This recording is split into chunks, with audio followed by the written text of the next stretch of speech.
Manakory aby ranandria finaritra aby sika salama daholo ve elaela indray tsika tsy nisy ny catéchisme d'adulte nanomboka tamin'ny congé dia zao indray tsika zany vao reprendre de service ozy ny fitenenana raha tokony hoe zara moa dia tokony hoe à partir ny mois de septembre fa noho ity lohahevitra ty zay everiko fa tena ilain'ny maro dia tsara ny anaovana azy androany efa nasiana resaka ihany tao amin'ny live tiktok saingy noho ny olana ara-teknika dia vototra ny enregistrement dia tsy afaka nanaovana rediffusion ka dia raha nanapa-kevitra zay hoe averina atao eto amin'ny page ka tonga dia catéchisme d'adulte zany hoe narosontsika zany ny fotoanan'ny catéchisme d'adulte tokony amin'ny septembre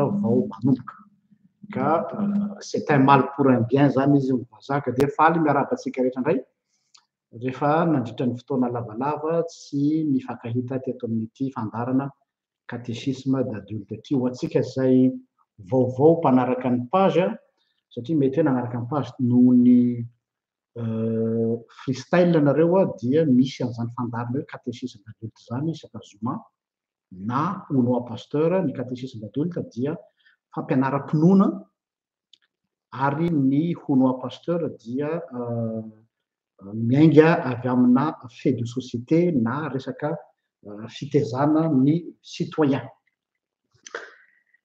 zay no hoe lafa irosontsika amin'ny ny lohahevitrintsika androany zany le destin na ny lahatra voatendry zay ny fomba andikan'ny tena malagasy azy hoe lahatra voatendry kanefa rehefa tena adihadina ilay izy dia tsy mahalaza azy tsara feno ilay hoe lahatra voatendry fa ho hitantsika eo ihany ary ny tena olana ngezabe amin'izy ity mahatonga anay nanapa-kevitra hanaovana ny catéchisme androany dia satria betsaka no mampifandray ny destin ny mampifandray an'Andriamanitra sy ny destin satria arak'ilay hoe izao ny fitondran'Andriamanitra ny zavatra rehetra zay mitranga eo amin'ny fiainany dia lazainy fa Andriamanitra daholo no acteur an'ilay izy Andriamanitra no cause ny zavatra rehetrarehetra amin'ny fiainany dia hita hoe miteraka problema etika zany sy problema finoana satria misy zavatra be dia be anatiny ao any mipetraka ny question hoe raha fitiavan'Andriamanitra maninona ataony amiko zao zavatra zao raha fitiavan'Andriamanitra maninona avela mitranga zao zavatra mahazo azy ao fahafatesana fahoriana problema donc zany rehefa tena mizoina satria miverimberina matetika zay questionnement antsika zay dia nandinika aho hoe tsy maintsy tsy oloviavana ty resaka momba ny destin ty satria misy zavatra mifangaro ao anatin'ny olona sy ny vaona ka hitondrana fanazavana ary zay moa ny antony catéchisme fampianaram-pinoana tsy ho fahalalan'ny saina fa fampianaram-pinoana mba hahatonga ny olona handroso amin'ny finoana zany hoe izay zavatra rehetrarehetra mety créer obstacle amin'ny finoan'ny olona sy amin'ny fanarany an'Andriamanitra dia ezahana ho éclaircisiavana ka amin'ny slogantsika eto dia ny hoe la vérité vous rendra libre rehefa ny olona mahalala ny marina dia afaka amin'ny zavatra mampahoriny saina izy fa rehefa ianao ampahorian'ny sainao dia tratrany obstacle tratrany blocage dia iny blocage iny manimba zavatra be dia be eo amin'ny fiainam-panahin'ny olona anankiray. Fandre matetika koa le hoe Dieu a un plan pour moi. Zany hoe ao ambadiky ny eritreritany hoe Dieu a un plan pour moi dia hoe misy feuille de route ao zany. Feuille de route hoe efa voafaritra mialoha daholo zany, mbola tsy teraka ingay Rakoto sy Ramatoa tsy haiko ny ilazana azy, dia efa voasoratra daholo hoe ho teraka ry ananiny izy, dia ho faty ao ananiny izy, dia zao ny fomba afatesany, dia ranona no hamono azy, ty olona ty atao matin'ny accident, ty olona ty atao mianjera aeroplanina, ty olona ty matin'ny aretina, ty olona ty matin'ny fahanterana. Zany hoe efa dispatchen'Andriamanitra ny fotoana sy ny moyen ary izy no hananateraka an'ilay izy. Zany hoe Andriamanitra zany no mamono amin'izay fotoana izay. Donc eo zany dia efa misy olana angezana. Dia izay hoe Dieu a un plan pour moi zay, c'est une manière, zany hoe langage piétiste ampiasain'ny olona fa mitombona bibliquement parlant hoe valiny tsia. Tsy mitombona ara-théologie ary tsy mitombona ara-biblika ny hoe Dieu a un plan pour moi, fa tafiditra ao anatin'ny atao hoe vocabulaire populaire, tafiditra ao anatin'ny atao hoe discours populaire izay miplakena tamin'Andriamanitra ilay izy ary ho aseho antsika eto rehefa avy eo. Satria micrée problème be raha le hoe Dieu a un plan pour moi zany, dia izay no antony hitondrana ny resaka eto. Ka eto zany vao anombokantsika dia efa mampiomana anareo aho hoe fort possible mba tsy ho lazaiko hoe sûr et certain, dia vous allez me détester à la fin de ce catéchisme d'adulte. Ho betsaka ny tsy ho tia ahy, tsy hoe tsy ho tia tsy hoe amin'ny personako loatra inona moa zay za, fa tsy ho tia intsony an'ity pejy ity, satria isy zavatra irodana eo amin'ny atao hoe croyance populaire ao anatintsika amin'ity resaka destin ity. Tonga dia omeko zany ny couleur. Dieu propose, mais c'est l'homme qui dispose. Io zany no mifehy ny zavatra ho lazaiko rehetrarehetra fa eo. Eno tsara, tsy diso fiteny mety tena famadika ny tenin'ny pastora. Dieu propose et l'homme dispose. Ny langage nazatratsika hatramin'izay dia hoe l'homme propose et Dieu dispose. Satria ao anatin'ny croyance-tsika dia hoe rehefa miseho le izy dia Andriamanitra zany no nanao an'ilay izy. Andriamanitra zany no nanao an'ilay izy. Nefany rehefa tena hidirantsika lalina amin'izay le izy hoe Dieu propose mais c'est l'homme qui dispose, dia hitantsika fa mifamadika amin'ilay expression populaire izay tenin'izay. Io zany no thèse iangatsika Dieu propose, c'est l'homme qui dispose, fa tsy hoe l'homme qui propose et c'est Dieu qui dispose. Losotro rano kely aloha. Izay mba tonga amin'ny teny hoe vous allez me détester satria hiteny anao hoe tsy mandeha amin'ny fonona ntsony ianao zany fa mandeha amin'ny herin'ny tenanao. Dia arao tsara ilay fanazavana. Faharoa, ity lohahevitra momba ny destin ity na le lahatra voatendry dia tahaka ny iceberg. Hitanareo ny iceberg, modimody zavatra kely amin'ny iceberg moa le ranondreny amin'ny ranomasina eny amin'ny océan, dia ilay partie visible iny no voafitaky ny olona hoe zavatra kely tsy dia manahoana, ay jerena ao ambanin'io ranomandro tendrombohitra be izay mahavaky sambo. Tiako tenenina ity lohahevitra momba ny destin ity zany dia voatery hiresaka zavatra be dia be, zany hoe raha vao mikitika n'ity resaka destin ity dia voakasika io daholo ny fondamentaux rehetrarehetra ny amin'ny finoana, ny providence, ahoana ny providence divine, ahoana ny responsabilité ny olona manoloana ny fiainany, manahoana ny existence du mal, manahoana ny intervention n'Andriamanitra amin'ny fiainan'ny olona, manahoana ny resaka miracle, zany rehetrarehetra zany le iceberg caché ao ambanin'ity destin ity. Donc zany voahozongozona ilay conception natao hoe destin dia mirodana daholo lay fiheveran-diso ny amin'ny aty ambany. Donc zany tena tsy maintsy ozongozonina aty amin'ny fotony ity resaky ity satria tellement misy fiheverana erroné nolovana hatramin'izay ary mampalahelo enina dia ny fiangonana aza dia mampianatra an'izany hoe lahatra avy amin'Andriamanitra. Fanontaniana fahatelo, tsy hoe fanontaniana fahatelo fa zavatra fahatelo resahako irosona ao anatin'ilay lohevitra dia ity. Fandrentsika matetika ny hoe tsy misy zavatra miseho eo amin'ny fiainan'ny olona raha tsy avy amin'Andriamanitra. Tout ce qui se passe dans ma vie est voulu de Dieu. Suran'izany ve ianao? Tout ce qui se passe dans la vie de l'homme est voulu de Dieu. Zany hoe sitrak'Andriamanitra ny zavatra mitranga sy miseho rehetra eo amin'ny fiainan'ny olona anankiray na eo amin'izao tontolo izao na eo amin'ny fiainana amin'ny ankapobeny. Suran'izany ve ianao? Zareo zao reny guerre reny, zareo zao reny famine reny, zareo zany zavatra mitranga reny sitrak'Andriamanitra ve reny? Avy amin'Andriamanitra ve reny? Na tsy atao hoe avy amin'Andriamanitra fa ankasitrahan'Andriamanitra ve? Aloha ataontsika an'izay le izy. Hoe satria miseho dia zay no sitrapon'Andriamanitra. Raccourci nataontsika io mba hahafahantsika satria tsika tsy te hikaroka ny ao ambadika.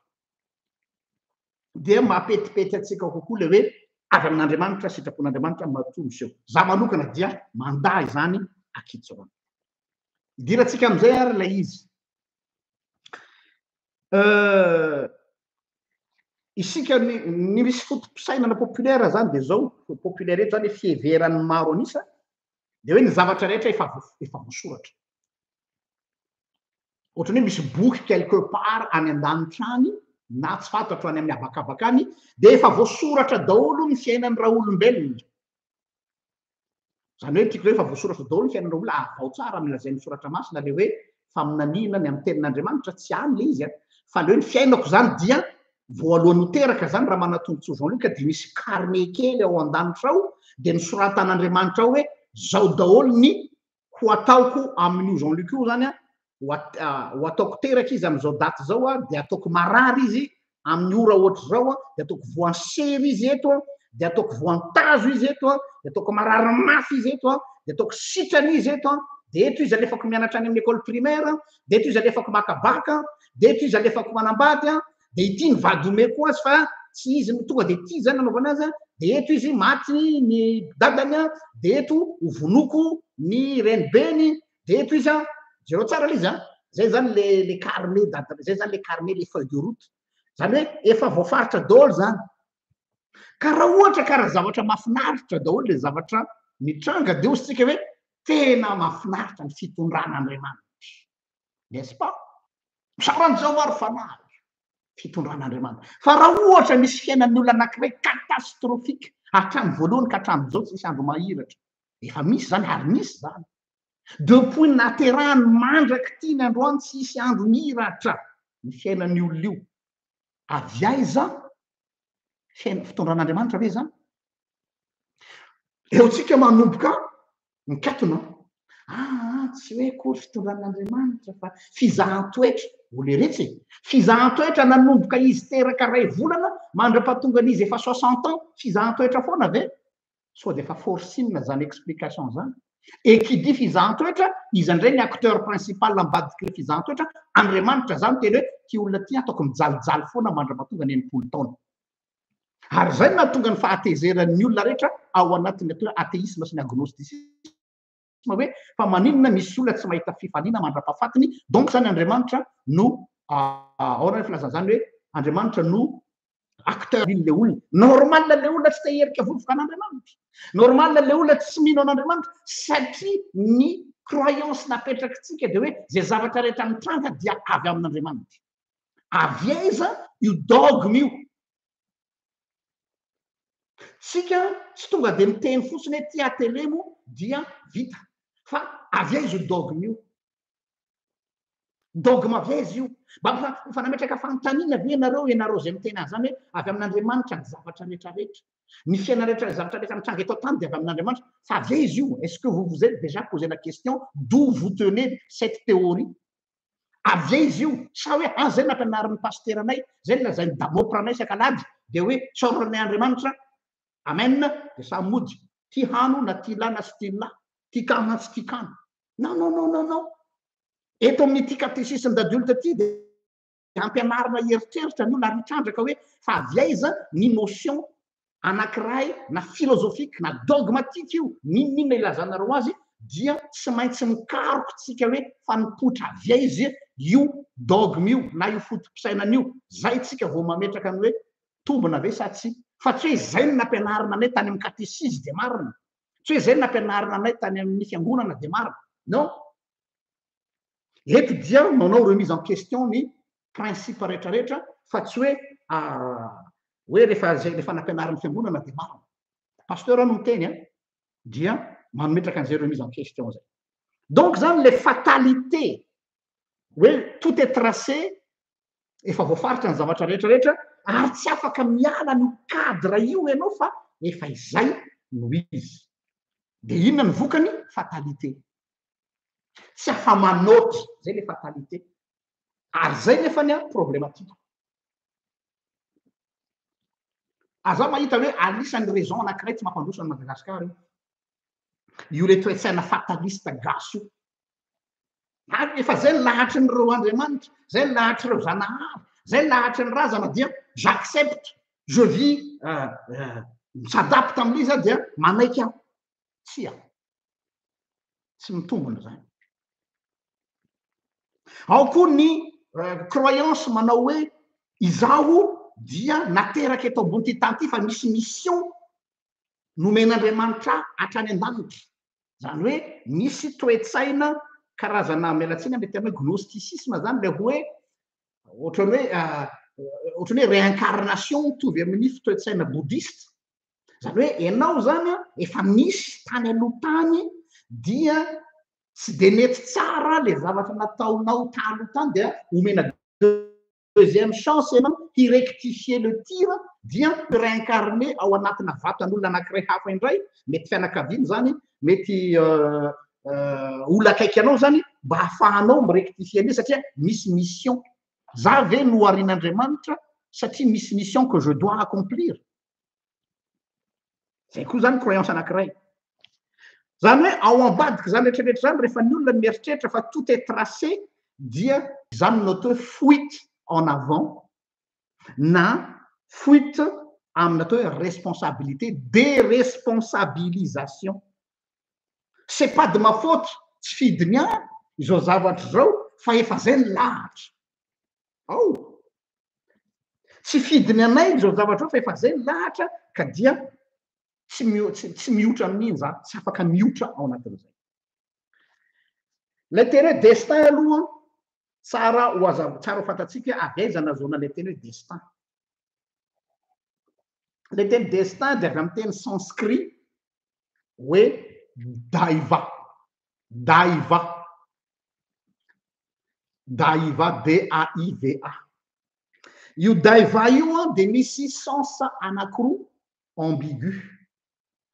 Ary important be ny ahafantarana zay sens anankiroa zay. Voalohany dia hoe zavatra mialatsiny manao teny varamana, se resplendir ary ohatran'ny hoe zavatra mitsofoka s'introduire ao amin'ny fiainanao dia iny no puiran'ilay atao hoe diva na divinité na Dieu. Zay zany. Dia ny sens faharoa ny atao hoe daiva na le diva dia hoe jouer au dé. Milalao, hitanareo le jouer au dé le manao jeu de hasard dia tsipy zany. Dia vao maheno an'izany hoe jouer au dé, ce qui veut dire raha tambatra zany le sens voalohany daiva, Dieu qui entre dans ma vie dia manipy dé, zany hoe Andriamanitra zany manao kilalao amin'ny fiainako. Dieu joue au dé. Dia miankina amin'le dé atsipy eo ny fiainako. Raha ohatra ka tsara sanjina, bonne chance, dia miankina amin'izay daholo zany destinko. raha ratsy fanjila zany tsy mahay nanipy an'le de Andriamanitra dia destin iray manontolo koa zany miankina amin'iny. De inona tonga ny Albert Einstein miteny hoe Dieu ne joue pas au dé. Dieu ne joue pas au dé ozy izy Einstein, zany hoe tsy Andriamanitra tsy milalao fiainan'ny olona ary tsy kilalao ny olona. Eo zany de efa mipetraka sady hoe ny naharinan'ny olombelona ve zany no harian'Andriamanitra ho lalaovina. Satria zany toe-tsain'ny gentilisa resaka eto nanomboka hatrany amin'ny andro mythologie antiquité de hoe reo dieux, les divinités ont créé l'homme pour amuser les dieux. Ao anatin'izany daholo mythologie rehetrarehetra, mythologie nanomboka tany amin'ny babylonien, mythologie sumérienne, mythologie grecque, mythologie romane, toutes les croyances païennes paganistes, zany hoe gentilisa ny resantsika azy, dia manana an'ity concept iombonana ity hoe nahary ny olombelona ireo Andriamanitra, ataontsika ao anatiny koa ny Andriamanitra misy kristianina fa tsy maninona, mba anaovan'ny Andriamanitra kilalao, ohatrany hoe ohatra mba te hanala azy kely de andeha hanao kilalao Lego kely etsy ny zanatsika de milalao eo izy dia rehefa leo izy milalao an'ilay kilalao de aparitany izy fa tezitra izy hoe makaleo be ty de vita. Zany hoe misy caprice de Dieu zany ao ambadik'le izy de izy no manao araka izay tiavany azy eo. Izay zany ny ao ambadik'le teny hoe daiva amin'ny teny sanskrit, misy origine io zany.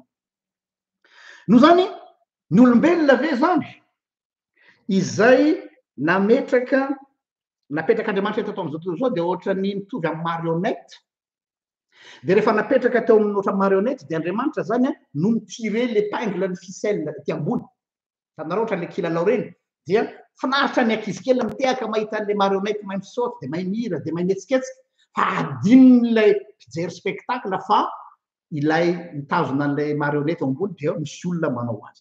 Marionnette zany ny olombelona raha avy amin'io sanskrit daiva io. Izany hoe raha ataony amin'ny teny vatabatana kokoa de hoe ny olombelona zany amin'ny croyance animiste rehetrarehetra misy eto ambony tany, sauf le christianisme. Amin'ny croyance misy rehetra eto ambony tany na izy izy ary eo ny singularité ny christianisme dia hoe ohatran'ny acteur amina théâtre sy film zany isika olombelona dia Andriamanitra zany no ohatrany hoe mijouer manoratra pièce de théâtre de io pièce de théâtre io zany nomeny atsika mba ho lalaovitsika. De rehefa nomeny atsika mba ho lalaovitsika zany le pièce de théâtre dia isika zany mijouer fotsiny mba hanome satisfaction an'Andriamanitra. Zay ve zany tsika ohatran'ny réalisateur any amin'ny Hollywood hoe nanoratra film zany zao ohatra Spielberg hoe Jurassic Park de rehefa nanoratra an'le tsy hoe izy zany fa nisy auteur hitany de nomena azy lay manuscrit de ozy izy Spielberg hoe allo i Kevin Costner no mety amin'ity profil n'ity jeu ty, ity vehivavy ty allo atsotsika Julia Roberts, ity figurant ty allo atsotsika Robin Williams, ity ohatra zany zay tsika resana. Donc zany ny olombelona zany ohatrany acteur manaraka manuscrit efa voasoratra. Satria zay le tentsika tout est écrit. Avy aiza io fomba fiteny hoe c'est écrit efa voasoratra.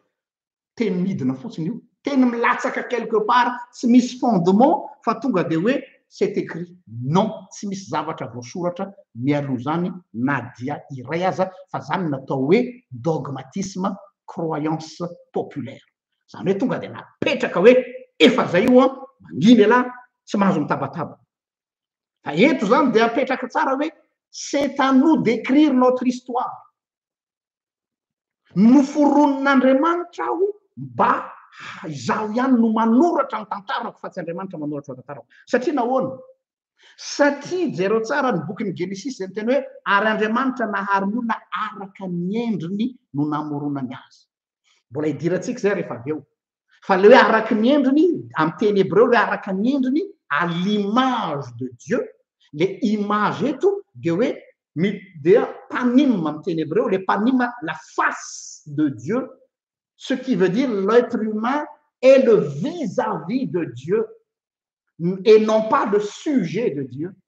Sy subordonné an'Andriamanitra ny olombelona fa vis-à-vis napetraka sy fanatrika amin'ny olona satria nahoana ho tiavina. Za zao a ny vis-à-visako de nivadiko de za ny vis-à-vis ny vadiko, ce qui veut dire ny antony anambadiako de mba hananako vis-à-vis fa tsy hoe hanambady aho satria j'ai besoin d'aide. C'est pas parce que j'ai besoin quelqu'un qui me fasse à manger. Sinon, je peux chercher une femme de ménage pour le faire. Sinon, je peux chercher quelqu'un pour nettoyer la maison. Enfin, j'ai besoin d'épouser pour avoir un vis-à-vis. Vis-à-vis quelqu'un à aimer. Quand nous avons vis-à-vis, ce qui veut dire utiavna, dia izaho ihany no acteur ny fiainako fa tsy Andriamanitra tsy manoratra tantara ho aho fa izany manoratra ny tantaram-piainako. Nous zany dia za manokana dia refuser tanteraka catégoriquement la hoe Dieu a un plan pour moi. Zany hoe les plans eto zany a de hoe efa misy manuscrit vita anoany de Jean-Luc zany a tsy misy ninina ataony afa-tsy loatra ny train mandeha eo ambony lalamby. Hitanareo ny train rehefa ambony lalamby, train tsy misafidy lalaka alehany fa ilay lalamby mitondra azy. Hitanareo reny lalamby déraillé reny rehefa misy olona anankiray zany ery ambadika ery manao le échangeur iny ahodina kely ohatr'izao fotsiny tonga de kodiany anaty antsana le train satria zay lalan'ny lalamby no lala. Ohatr'izay ny finoany maro anisa rehetrarehetra de hoe eo ambony lalambin'Andriamanitra de manaraka fotsiny any am'izay tokony alehany.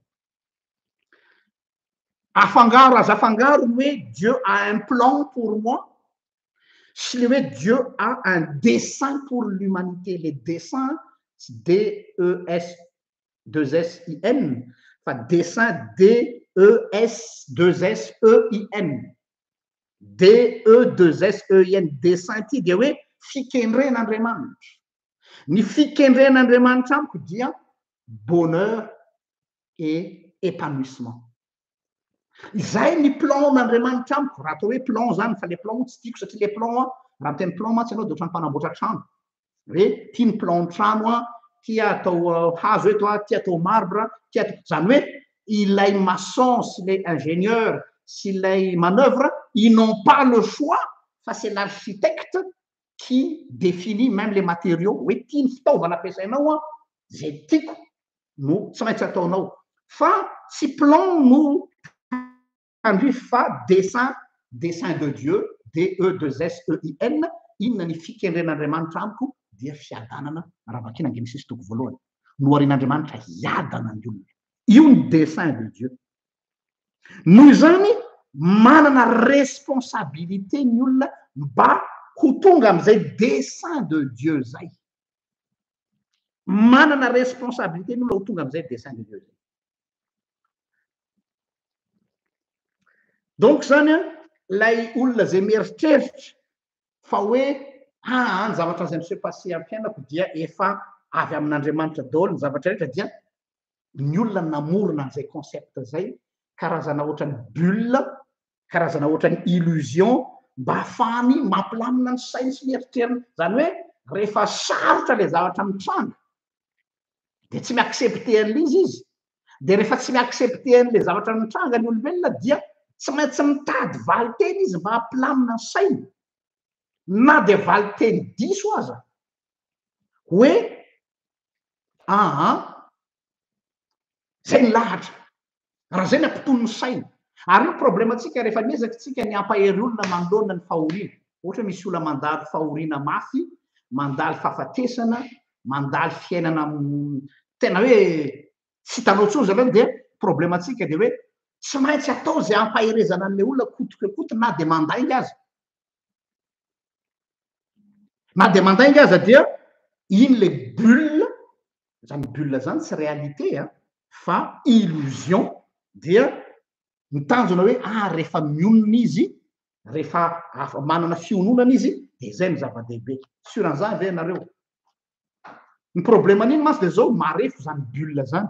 Zany bulle zany dia tsy maharitra fa mety hipoka maha-bulle azy tanao ohatra ny ballon. De ny ballon rehefa sendra ny zavatra matsilo dia tsy maintsy vaky rehefa avy eo. Ka rehefa tonga amin'ilay fahavakisan'ilay bulina ho mafimafy kokoa ny fiantraikan'izay amin'ilay olona satria no ny se reposer amin'inona zany ny consolation nandritra ny taona maro ny se reposer tamina lainga nandritra ny taona maro. Ny tena marina dia ity tsy ekeny sain'ny olombelona mihitsy ny se remettre en question. Tsy zakan'ny olombelona le manao remise en question fa ny olona te hipetraka ao anatin'ny atao hoe zone de confort. Aza fangaro amin'ny teny hoe zone de confort tsy voatery hoe miadana, tsy voatery hoe manan-karena be fa ny atao hoe zone de confort dia zavatra mampilamina ny saiko rehefa zay ny mampilamina ny saiko dia zay ny zava-dehibe na dia lainga azy. Anome ohatra anareo ohatra hoe zone de confort ny olona mahantra. Mety ho gaga nareo fa misy olona farak'izay efa diran'ovana ohatra hoe aty aminay aty rehefa ho avy zao ny ririnina d'ici quelques mois misy association zay mikarakara an'ireny olona sahirana reny SDF satria rehefa tonga amin'ny pic ny hatsika le atao hoe le grand froid dia lalàna aty aminay hoe tsy maintsy ampidirina anaty trano mafana ny olona mpangataka eny amoron'arabe satria mahafaty ny atsika aty mahatratratra any moins 10 moins 15 fa tena vahagaga ianareo hoe tsy mety andeha ho any amin'ilay trano zay nomena azy ilay mpangataka satria efa io ny zone de confort satria zay efa habitué amin'ilay souffrance dia rehefa tellement izy habitué amin'iny dia tsy fantany intsony ny atao hoe tsara tsy ratsy dia matahotra indray izy hiova contexte na dia fantany aza fa mafana le efitrano misy azy omena fandriana mafana izy omena sakafo izy omena dosy izy omena petit déjeuner izy raha manana matahotra izy satria zavatra vaovao aminy io fa ilay souffrance ilay fijaliana ny amoron-dalana amin'ny andro mangatsika efa mahazatra azy. Io le problème amin'ilay hoe rehefa ny olona tsy aleon'ny olona zany mipetraka amin'ny zone de confort lainga fa mirassurer azy toy izay izy esorinao amin'ilay zone de confortny ka hoentinao amin'ny tsara dia déstabiliser izy. Tiako tenenina dia zao le finoanany amin'ilay atao hoe zone de confort le destin zone de confort ondamalemy ny fahakamoana satria mi se résigner anao hoe bon mijanona eo zany dia efa zay zany fa dia miandry zay hafatesako eto na miandry ny rariny eto ozy tsika koa le fomba fiteny iny zao miandry ny rariny zao ny rariny tsy ho tonga aminao fotsiny zany tsy ho tonga aminao fotsiny zany rariny donc zany hoe tsy mety eken'ny sain'ny olona mihitsy ny hoe pourquoi zao zavatra mitranga amiko zao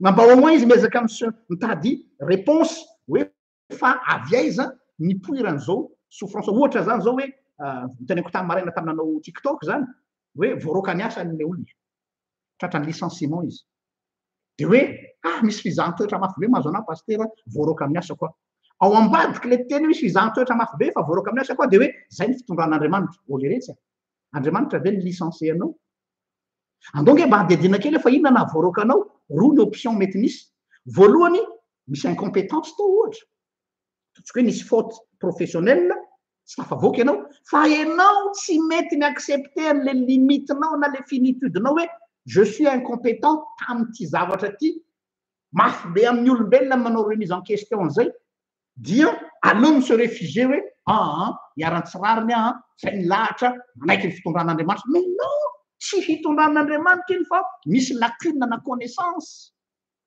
fa ianao tsy mety mireconnaître an'izy hoe andana mibosy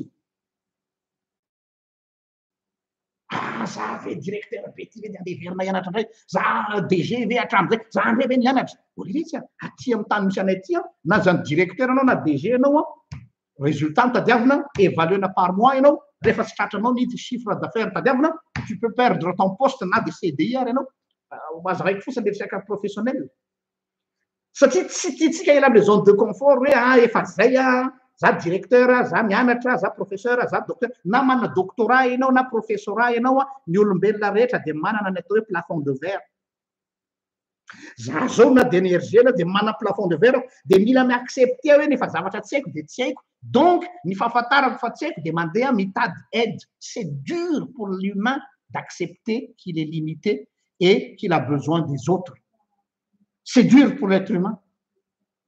Za zao ohatra may ohatra anao aminareo a, za zao pasteur, mpampianatra, mampianatra théologie, mitondra fiangonana sisisy. Fa za incompétent amin'ny fampianarana soratra masina zazakely any amin'ny sekoly alahady. De za ve na dia nianatra théologie ary farany lavitra indrindra zay azoko natao, de za ve tsy maintsy tsy ahay mampianatra sekoly alahady? Tsia. De tokony mireconnaître raha manatombotso Jean-Luc hoe tsy mahay mampianatra zaza aho, lasa mitady monitrice sy moniteur d'enfant. Azonareo izy. De ohatrizay koa zany resaka teo, ohatra ndray option faharoa, ataontsika hoe tratra licenciement abusif ianao zany. Mandeha tika. Misy rivotra ato ka mafana be ny eto aminay ny inona moa izy ty, de mandefa inona moa izy ty, mandefa ventilateur ialana tsiny. Dia tratra ny licenciement abusif ohatra. Ok. De inona nahatonga le licenciement abusif? Misy zavatra mbola azoko atao ve sa misy tsy azoko atao tsony? Mbola misy zavatra azoko atao. Zay le za tsy manaiky an'izany au destin. Je porte plainte, makany amin'ny inspection de travail mandeha mametraka plainte zany hoe je réagis à partir de l'injustice zay atao amiko, fa tsy hoe tonga de mise résigner hoe zay ny fitondran'Andriamanitra. Sia. Aza ampidirina amin'ny inona moa zany olaza zany, aza ampidirina ao anatin'ny ao anatin'izany zavatra zany ny fitondran'Andriamanitra fa tsy hidirana ny adalan'ny olona. Ny olona no manao ny ataony dia isika tonga de mise résigner amin'ny hoe avy amin'Andriamanitra zany. Donc zay le mahatonga an'izay lasa facteur de blocage les croyances ny atao hoe destin. Efa voasoratra quelque part angambany fa ho voaroko amin'ny toeram-piasany io ka de alao izy anao zay ataony ao hoe za aloha miala tsiny aminareo, za pasteur, za mivavaka, fa moi je me laisse pas faire. Rehefa misy injustice de je me lève et je me bats. Resy avy eo zay avao mise résigner. Fa tsy hoe bon ok zay zany fitondran'Andriamanitra fa atao ahoana moa fa tsy mety iny. Tsy hany mihitsy tsy hany mihitsy. Ka eto zany aza fangaro ny atao hoe fatalité sy ny hoe vivre avec. Fomba fitenitsika le non aza atao problème mety zany il faut vivre avec. Natsika zany le hoe il faut vivre avec de hoe ekeo. Non tsy zay dikany vivre avec. Fatalité filazany zany. Le fatalité de hoe tsy manapidiny aho fa manaiky tsy fidiny. Inona le vivre avec? Le vivre avec raha azavaiko aminareo mety hoe vivre avec. Zay zao nitaiza olona tamina resaka olona voan'ny VIH sida na le olona PVVIH ozy filazatsika azy personne vivant avec le VIH. Ny olona séropositif raha araky ny nampianarin'ireo professeur anay de ny hoe tsy avy hatrany de lasa sidéen. Ao sady avy hatrany de tsy lasa sidéen kory fa miankina amin'ny hygiène de vie sy ny fitandremany no ahatonga azy hijanona séropositif fa tsy ho lasa sidéen. Donc le hoe vivre avec son virus tsy hoe bon efa zay zany ny amiko fa tratran'ny VIH sida de iny andeha hamoy fo fa efa zay ny lahatra de andeha mialatsiny andeha hanaparitaka an'le virus eraky n'izao tontolo zao satria on m'a donné le virus injustement ho aparitaka hitanareo les dangers, les croyances, les destins maniraka ny olona handeha hanao connerie. Efa zay zany ny anjarako. Fa ny olona vivre avec de miréagir izy hoe ina anao ataoko mbola azo atao tsara ny manao prise en charge ny olona séropositif tompoko ampiakarina boostena ny taux de CD4 na ny anticorps mba hahatonga le immunité anao voatazona dia possible ny olona vivre avec le VIH mandrapahafatiny fa tsy matin'ny sida. C'est possible. fa raha ohatra izy fataliste hoe bon c'est comme ça c'est la vie kapok'andriamanitra famaizan'ny fiainana de tonga dia ny fatalité dia hanao adalàna io bandy io na hanao adalàna io siky io ohatra anankiray koa ohatra hoe manazava le hoe vivre avec fa tsy le hoe fataliste le hoe vivre avec ohatra hoe diabétique ianao zay le hoe vivre mba ho azonareo dika le hoe vivre avec fa tsy io akory ny tena tiako atongavana fa ho azonareo le hoe inona le hoe vivre avec ohatra misy zavatra mi se passer amin'ny fiainako de hoe je dois vivre avec et non être fataliste je dois vivre avec et non être fataliste fataliste de hoe tsisy ninana azoko atao fa de manaiky ary dia ny andro zay igadonana non ilay vivre avec dia azavaiko amina ohatra ohatra zao ohatra hoe diabétique ianao ny olona diabétique hoe vivre avec raha ohatra anao zany hoe fataliste hoe bon anka ty ane efa manaranaka ty diabète anao ty de efa tsisy nio de bon za zany efa ho faty erako zay hoaniko daholo ny gâteau hoaniko daholo ny glace rehetrarehetra ataoko daholo ny fiainana rehetrarehetra andeha ataoko daholo ty rehetrarehetra ty fa za efa ho faty ihany zay ny olona fataliste fa ny olona vivre avec ilay atao hoe diabète dia miréagir izy ao miréagir izy ohatra hoe bon ahenako ny fihinanana féculent ahenako tsy mihinana zafady misy problème kely ny connexion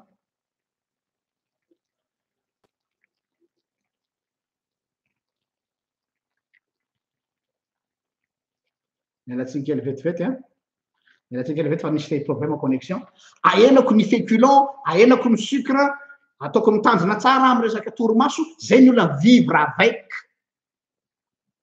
maka disposition fa tsy manaiky ane fatalité de ohatra tsika ihany tsika rehetrarehetra zao fa samy malala dao fa ho faty nous sommes tous des mortels n'est-ce pas fa maninona ianao no miady amin'ny fahafatesana ihany na de ho faty ary rapitso fa maninona ianao mandeha misakafo ihany na dia ho faty rapitso fa maninona ianao no misasa borosy nify ihany mialatsiny sy mandro nefa ianao mbola olo eo amboniny farafara vato ka olo ianao zany de ho maimbo nefa ianao mandro ianao misasa savonanitra ianao manisy parfum mampiasa déodorant mampiasa an'izao rehetrarehetrarehetra zao na de fantatrao fa ho maimbo rapitso fa tsy hoe aka za efa ho faty ihany za efa ho lo ihany za efa ho masiso ihany de aleo za tsy sasa ntsony mais extrême be le exemple ataoko mba azahoanareo le hoe vivre avec nous vivons avec la mort qui est une réalité de zina nefa tsy fataliste ao mandrona fahafatesana fa vivre avec de mandray disposition fantatrao fa ho faty ihany amin'ny andro zay tokony hafatesako dia nefa mitsabo tena ihany aho hitanareo fa misy fiatraikany amin'ny etika io ohatra hoe sanatriany zany ianao tratra ny aretina sarotra sitrana na incurable ohatra voan'ny cancer anao sanatriany zany miainao am'izao fotoana zao na voan'ny atao hoe maladie inona filazana izy ty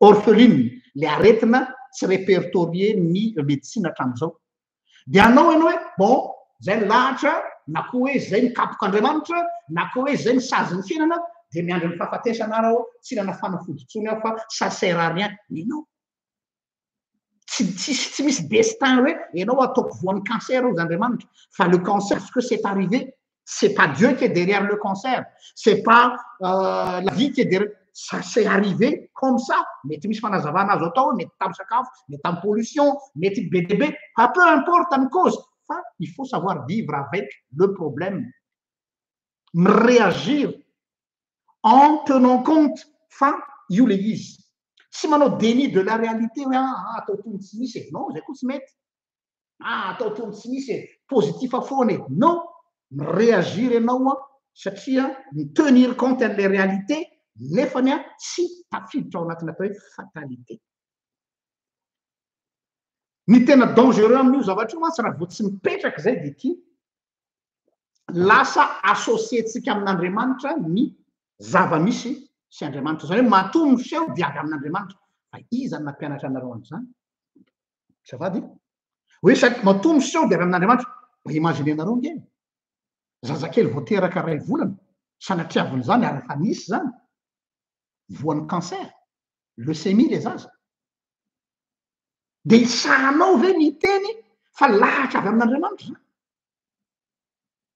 destin avy amin'Andriamanitra de andeha ampahery an'le fianakaviana ianao hoe ekeo ny fitondran'Andriamanitra non sy nampiteny anao zany Andriamanitra ianao mieritreritra fa zay ny ampitony ny fanaintainan'le ray aman-dreny ka hanekeny an'le izy il faut pas accepter la fatalité ny anjaranao ny anjarako de mibooster azy hoe mila miaccompagner anareo zay on va chercher toutes les solutions possibles hitsabona an'io zazy io fa tsy hoe efa ekeo fa dia zay ny fitondran'Andriamanitra Jesosy moa dia tsika mivonona foana no faty sy patati patata miaraka amin'ilay raisonnement bidon à deux balles.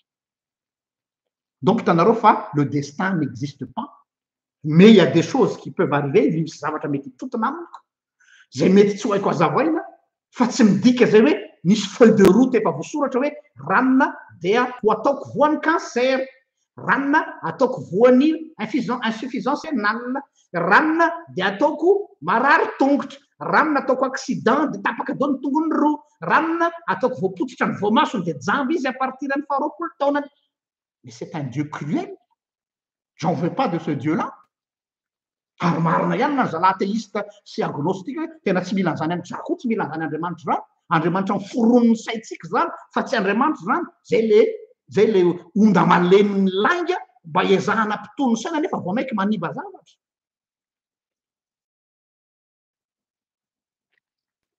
ka manaraka an'izay de zao ny fahazahoana nyty resaka momba ny compréhension ny amin'ity resaka destin ty dia misy niveau anakefatra zay nazavaina théologien anankiray zay mitombona loatra l'izy hoe le interprétation tsika an'le destin interprétation tsika zay veritsika fa zay ny marina dia misy niveau efatra tsara ho fantatra niveau voalohany de zao ny événement rehetrarehetra zay mitranga eo amin'ny fiainako na zay mitranga rehetra amin'ny fiainana izay indépendamment de ma volonté zany hoe tsy miankina amiko ny fisian'ilay zavatra miseho ary tsy afaka ny influer an'le izy zany dia ino no lazaiko fotsiny hoe c'est du hasard sendrasendra zay ny niveau ray zay niveau faharoa ny événement rehetrarehetra mitranga eo amin'ny fiainako na mitranga eo amin'ny fiainana eto ambony tany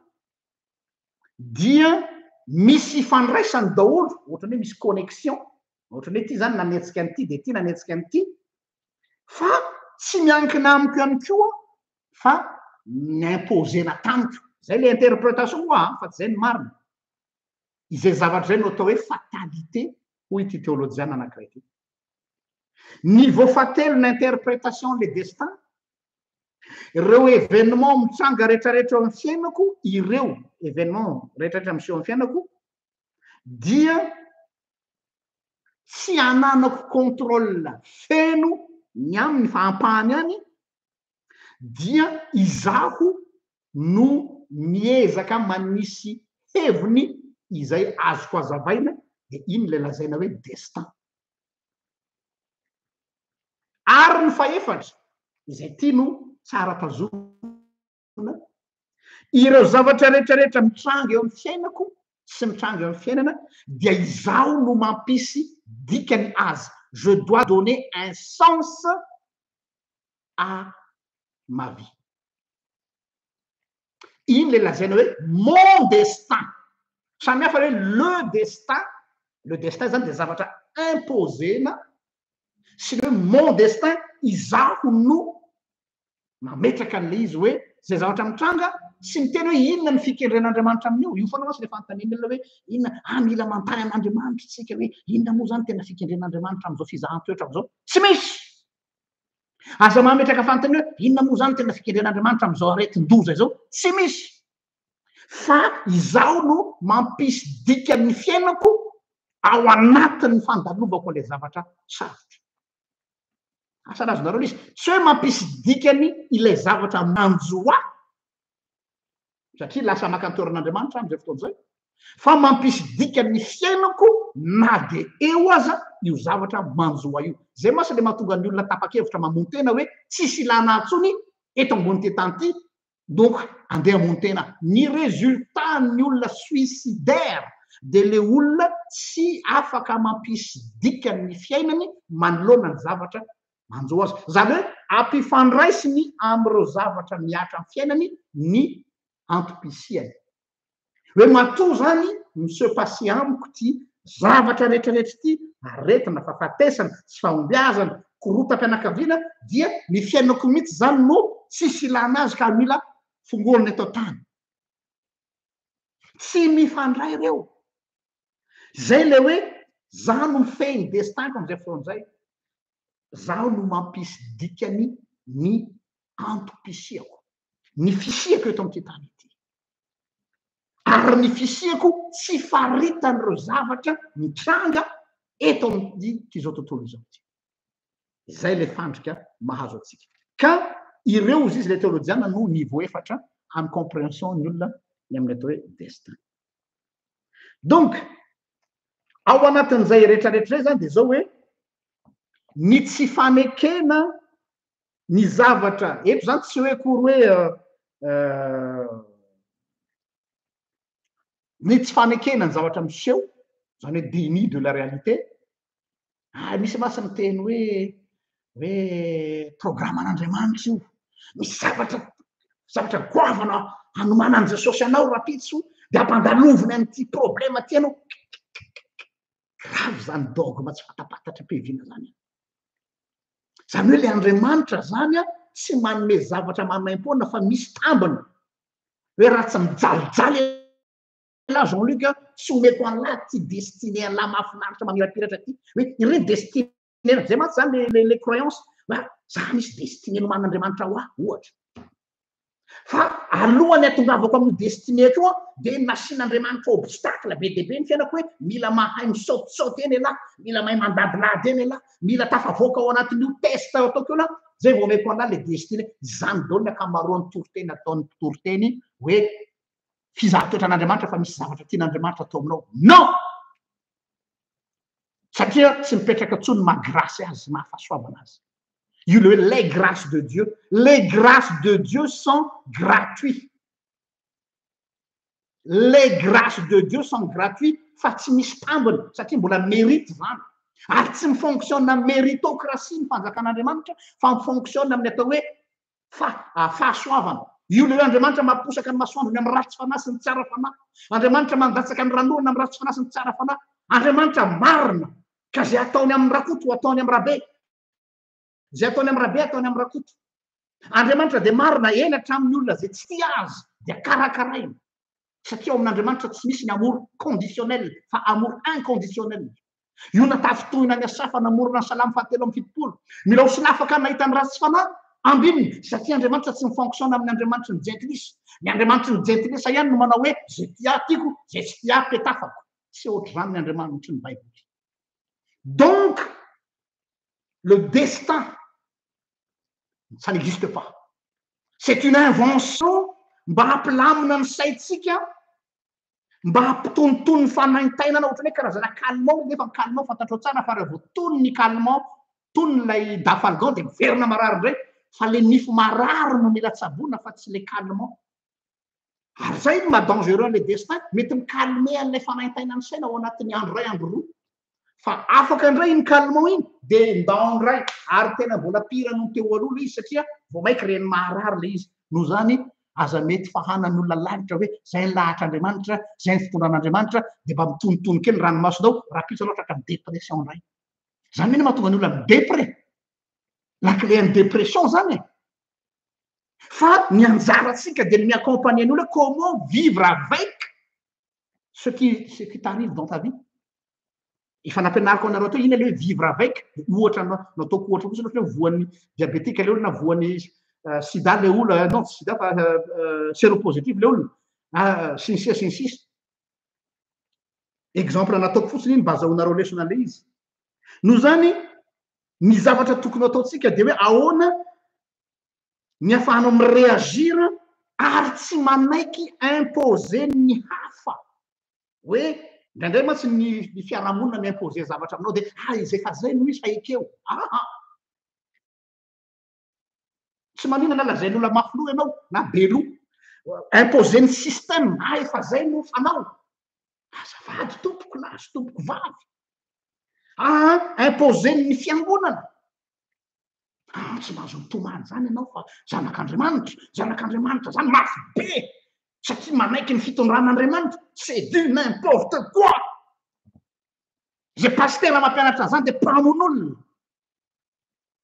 accepteo ny maha olombelona azy mila mitomany izy ao anatin'ny processus de deuil sy ny fahasitrana ny olona maratra ny mitomany tompoko fa tsy henatra sy fafahambaraka sy déshonneur fa ilainy io tahaka ny zazakely anankiray raha tsy mitomany tsy malevokanina fiarahanany tamaina aza ny zazakely vao teraka any amin'ny maternité raha vao tsy mitomany ilainy zaza mitomany amin'ny alina satria iny no ahafahany manao digestion satria ny zaza mbola tsy mahay mihetsiketsika fa mbola ao anaty berceau izy dia rehefa izy reninono foana dia voky be izy dia dangereux be ho azy rehefa avokisana comment l'enfant doit faire pour digérer ce qu'on lui donne nataon'andriamanitra no nasian'andriamanitra nataon'andriamanitra anatin'ny processus ny mitomany ilainy iny tiako tenena aminareo dia hoe ny acceptation an'le zava-misy tena nécessaire tsy hoe acceptation an'le hoe satria zay ny sitrapon'andriamanitra non tsy any fa manay hoe io le izy bon qu'est-ce que je dois faire à partir de là je dois vivre avec hitanareo ngamba ny iza mosy ty le zalahy le malaza be tsy haiko ny anaran'izy iny le bory ny tanany sy ny tongony mpanao conférence internationale izy tsy haiko ny anarany mety basorato ao zay manareo zay mahafantatra ny anaran'le rangahy iny nikiza moa ny anaran'le rangahy iny sa mafy ny zavatra nahazo azy fa quand il a accepté ce qui est tsy hoe avy amin'andriamanitra tsy hoe kapoko andriamanitra tsy hoe lahatra tsy hoe sazy ny zanahary sy ny razana fa zay no zava-misy dia nanomboka teo izy no ahoana mafina zany nanomboka teo izy no réagir comment je dois faire jereo izy c'est l'homme parmi l'homme les plus puissants connus au monde za matanjaka be manana tongotra sy tanana ty mbola tsy influent noatra ny zalahy iny tsy hoe positivena non c'est pas du positivisme tandremo koa tsy hoe il faut regarder les choses ahoana moa filazatsika azy il faut voir sur oui Nick merci soatoavina tsy hoe il faut voir sur le bon côté non il n'y a pas de bon côté il faut mettre les mots sur le problème merci anareo namely anarana tsy resaka optimisme koa contre an'io zalany amin'ny développement personnel manao zany hoe mila optimiste ianao forcé aloha non tsy resaka optimisme fa zao tena tsy mahamenatra amin'ny teny hoe grave ty handicapiko ty tena loza ty handicapiko ty il faut le dire grave zany jamba zany fa aza lefahana nefa koa aza exagéré tsy miexagéré tsika tsy mitady pitié ny olona jamba indri tena mampaleloko indri mampalely le tsy raha fa jamby na hoe tsy de maninona mety zany fa lany le lahy zay hitanareo le fomba famaly le miexagéré tsy mety le mi-sous-estimé koa tsy mety fa il faut dire le tena izy hoe tena mafy io ahoana no ataotsika hiatrehana an'io fa c'est pas hoe zay ny lahatra andriamanitra dia ekeo ao dia se morfondre eo amin'ny chambre koa dia mitomany maraina atoandro hariva iny Nick tsika eto hoe Vucevic zay hitatsika ny zavatra atao exemple iny fa tsy izy rery donc zany tsy zavatra apetraky ny fiarahamonina apetraky ny maro anisa ary eto zany dia tsy hoe koa rehefa vox populi vox dei azafady tompoko satria ve ny majorité ny olona mino destin dia raha manatombontso Jean-Luc mila mino destin fa raha tsy zay tsy mifanaraka amin'ny revon'ny fiarahamonina non tsy maninana ataonareo rebelle ary c'est pas une question de rebelle c'est une question de bon sens ary les questions de bon sens no mahatonga hoe bon qu'est-ce que je dois faire zay zany zavatra anankiray dirantsika lanindalina kokoa zay concept zay dia izany resaka zany dia tafiditra lalina amin'ny atao hoe existentialisme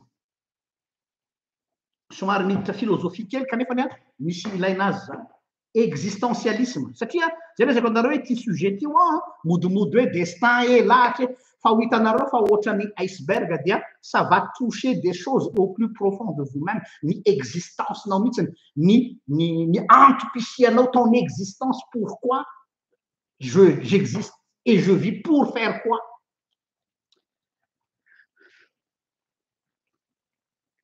Ao amin'ny toetsainan'ny existentialisme dia zao hoe mi-assumer ni réalité. Mi-assumer une réalité sans se culpabiliser. Oh. Mi-assumer une réalité sans se culpabiliser. Satria zay no mahatonga ny blocage rehetrarehetra.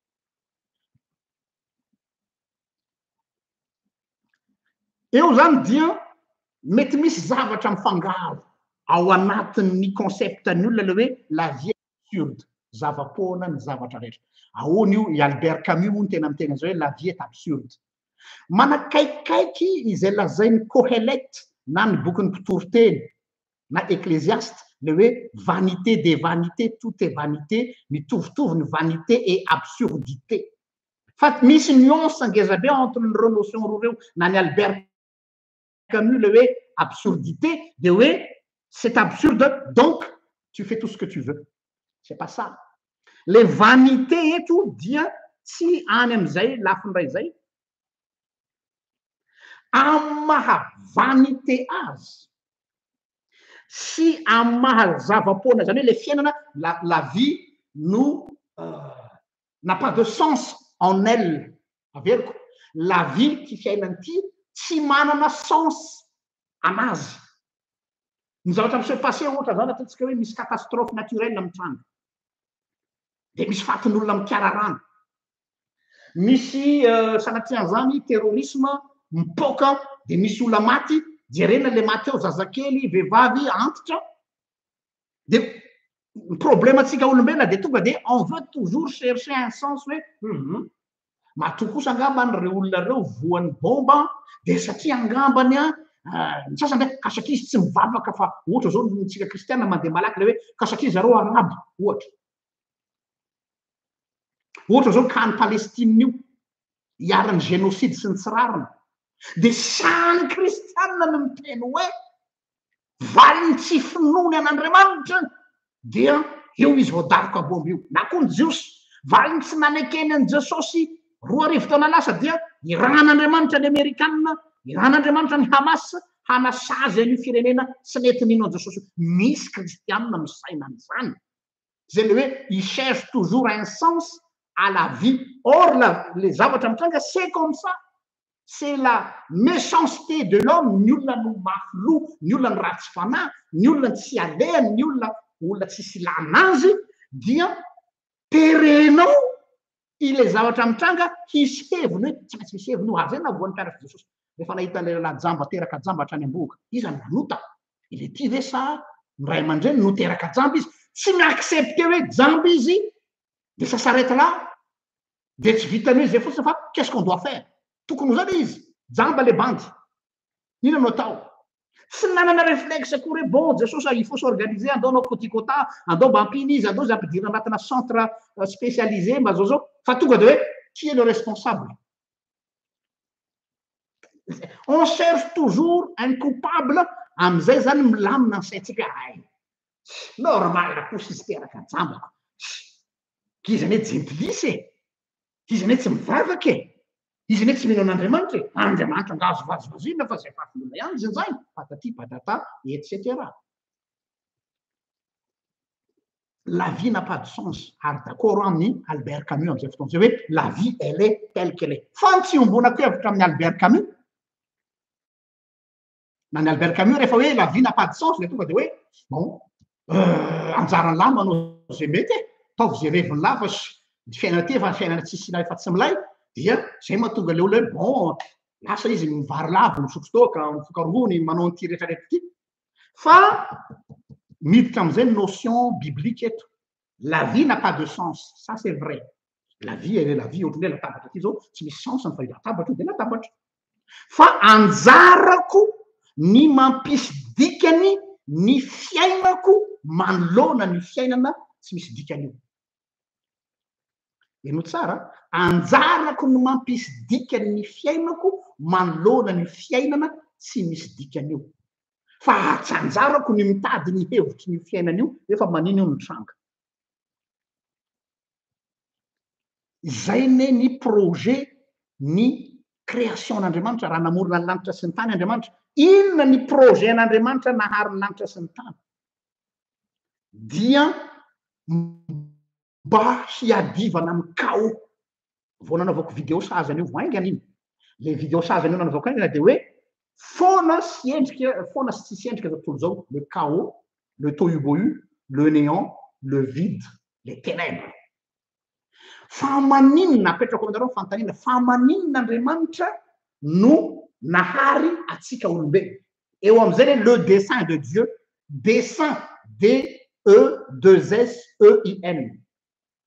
Tsisy ataovy Andriamanitra tany an-danitra tany hoe ohatrany tsisy atao zany fa andao tsika amorona globe terrestre raha andao aloha ohatra manao kilalao zany Andriamanitra ohatra mitovy amin'ireo les dieux des Olympes tamin'ny andron'ny Grika. Non, Dieu n'est pas comme ça. Raha nahary raha n'olombelona Andriamanitra, ny antony namoronan'Andriamanitra ny olombelona dia hiady amin'io chaos io. Satria io chaos io te hitelona foana le fiainana, zany hoe le korotana, le désordre.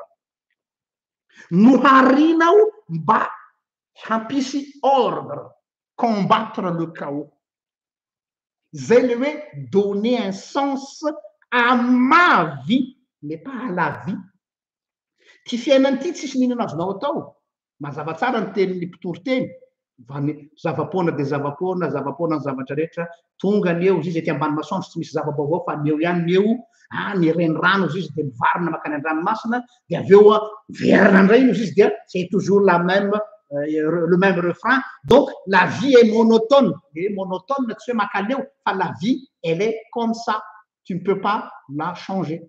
Fa ao anatin'izany dia face an'izay vie monotone, face an'izay vie tsy manjary fa c'est comme ça, ho asiako dikany ny antom-pisiako eto amin'ity tany ity. Asiako dikany ny antom-pisiako eto amin'ity tany ity. Sy eto amin'ity faritra nametrahan'Andriamanitra ty, eto faritra eto Belgique, eto amin'ity Azergela ty, hampisy dikany ny antom-pisiako manoloana n'ity tany ity, zay efa ohatr'izay le tany tsy azo ovana amin'ny momba azy. Zay le hoe noharinao mba hiady amin'ny chaos, fa tsy hoe efa io chaos de fa inona moa no azo atao defa zay zany e. Defa monsieur résilier, defa fatalité zany no atao. Donc ny fikendren'Andriamanitra am'izay de mba hananako fiainana ao narena zany hoe une vie authentique. La vie vaut la peine d'être vécue. Tsy hoe noho le zava-misy. Eo ma tsy le fitentsika hoe tsy hitako ny antony iainana eto amin'ity tany ity. Io ny processus mahatonga ny dépression. Ho anareo rehetra manana problème na dépression, eno tsara ty fampianarana ity. Hoe la vie vaut la peine d'être vécue, non pas la vie monsieur io, satria décevant daholo ny zavatra misy eto amin'ity tany ity. Fa la vie vaut la peine d'être vécue, non pas à cause d'elle, tsy noho ilay fiainana, fa zaho miainao. Averiko indray, matoa Andriamanitra ny sahirana nahary ahy, de satria zaho nametrahany responsabilité hampisy dikany ny fiainako eto amin'ity tany ity. Donc zany ny mpino kristianina de olona amoureux du bien. Zay le hoe mikatsaka ny tsara foana. Ny olona kristianina zany anko ny olona kristianina zany amiko de olona passionné ny tsara izy. Na dia manjaka aza ny ratsy. Justement, plus ny ratsy manjaka, plus ny ratsy domine, plus za passionné amin'ny atao hoe tout ce qui est bien. Tout ce qui est bien satria izay ny fisiako zany. Amoureux du bien, ary rehefa amoureux du bien aho dia mirotsaka tonga amin'ny atao hoe engagement. Misengage aho na dia fantatro fa tsy manana contrôle amin'ny zavatra rehetra ary aho. Ny olona mantsy manao hoe non, inona koa ny andaniana herim-po amin'io, inona ny andaniana herijika amin'io rajan, inona ny andaniana herijika amin'io RGL, efa loha io firenena io e, efa mangalatra daholo izy mianakavy amin'ny fitondrana, efa potika le Madagasikara ka velao hoany fa dia alao samy mikepoka zay azony. Non, parce que je suis amoureux du bien, donc je dois m'engager malgré la vague du mal. Ary io mal io tsy avy amin'Andriamanitra, tsy destin, tsy hoe voaozona Madagasikara, fa satria ny olona manao ny ataony. Donc je suis là aussi pour faire le bien, pas en vis-à-vis an'ireo olona reo, fa no za tia an'ilay tsara. Ary rehefa misengage amin'izay aho dia mipetraka le notion de responsabilité. Ny olona mino destin dia olona tsy responsable azafady.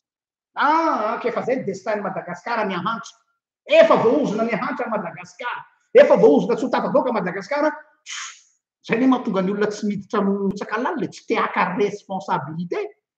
De aveo menimena antsika manjaka an'raty satria nous avons fait l'abandon de poste. Tanareo fa misy fiatraikany éthique ity resaka destin ity, ary tsika gasy tena mora andairana io ary lalaovan'ny mpanao politika amin'io hoe inona midiranao io, efa zay ny tompony tanàna e, efa nay ty Madagasikara ty, zay revinay anaovanay azy, petra tsara ialahy raha tsy tena gagazo, zay moa izy. Petra tsara ialahy raha ohatra ka vatilady raha na zao efa nay ty, zany hoe te hametraka zany zao tontolo izao fa hoe azo ty tany ity. Non, tsy azo ity. Donc si j'existe, c'est parce que tsy hoe j'ai une mission, hoe men'Andriamanitra misy mission hoe andeha zako tsy olona ambitieux andeha hanafitra. Non, fa j'existe parce que je suis amoureux du bien. Inona zany le projet an'Andriamanitra? Le projet an'Andriamanitra dia hainareo natao projet divin na le dessein de Dieu, D-E-2-S-E-I-N, fa tsy hoe I-2-S-I-N, dia le projet Jardin d'Éden. Aoko fantatrareo mpanao lecture littéraliste fa zany Jardin d'Éden zany c'est pas une histoire historique, mais c'est un projet. Le projet de Dieu, c'est le projet qui a le nom Jardin d'Éden. Un projet n'Andriamanitra fa prototype, échantillonnage. Io parti io tao saideny io anomezana inspiration ho atsika hoe si Adam et Ève afaka nanao zany, fa manino ianao tsy afaka manao. Prototype ho iaho ilay io fa projet le izy projet. Ohatranareo hoe projet pilote ozy tsika. Hainareo le hoe projet pilote. Ohatra zao hoe bailleur de fonds zany zao maneritreritra hoe manana projet zay afana manao lutte contre la faim à Madagascar ohatra. Dia rehefa manao projet ohatra zay mba mpamatsy vola, tsy tonga dia eraky ny Madagasikara, tonga dia aparitaka le projet, fa mifidy toerana vitsivitsy izy anaovana projet pilote. Ohatra hoe bon any Androiny anankiray, any Savana anankiray, any Fianarantsoa anankiray.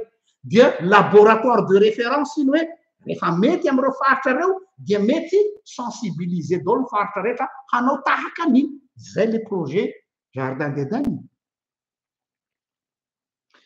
Donc inona le projet Jardin d'Éden andao hidirantsika le izy.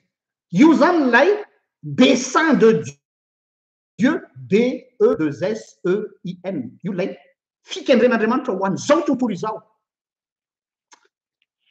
Ao anatin'ny hoe Jardin d'Éden amin'ny teny hébreu, zay nahazoana le terme hoe jardin. Azadino fa tsy lieu sauvage io, tsy hoe tanao hoe mandeha anaty ala dia hoe mahafinaritra be fa sauvage be, donc tsy misy mikarakara. Ny maha-paradisiaka an'ilay toerana dia satria jardin. Hainareo zany jardin zany voakolokolo. Ao amin'le jardin io amin'ny teny hébreu dia hoe gan, dikany gan misy enclos. Eny tompoky lahy sy tompoky vavy, zay nahatonga le hoe voaroka miala tao amin'ilay toerana satria misy fefy misy enclos izy no mikarakaranyio izy mivady iasa sy tandrina an'io ny mahaparadiziaka an'io de tsy hoe efa nataon'andriamanitra paradiziaka mahafinaritra be dia tsy manamina tsony fa anjaranareo mivady ny miassure ny mahaparadiziaka an'io toeran'io fa rehefa tsy miasa nareo mivady dia ça deviendra une foutoir io zany ny projetn'andriamanitra amin'ny ty raha olombelona ity eto amin'izao tontolo izao misy enclos anjaranao zany no prendre soin mikarakara mamolavola mikolokolo zay vao paradiziaka le izy fa tsy hoe mamatangonina fotsiny de matory heritra de miaina ao anatina paradisy io no miteraka ny blocage de développement atao Madagasikara lay le toetsaina ohatra zay le hoe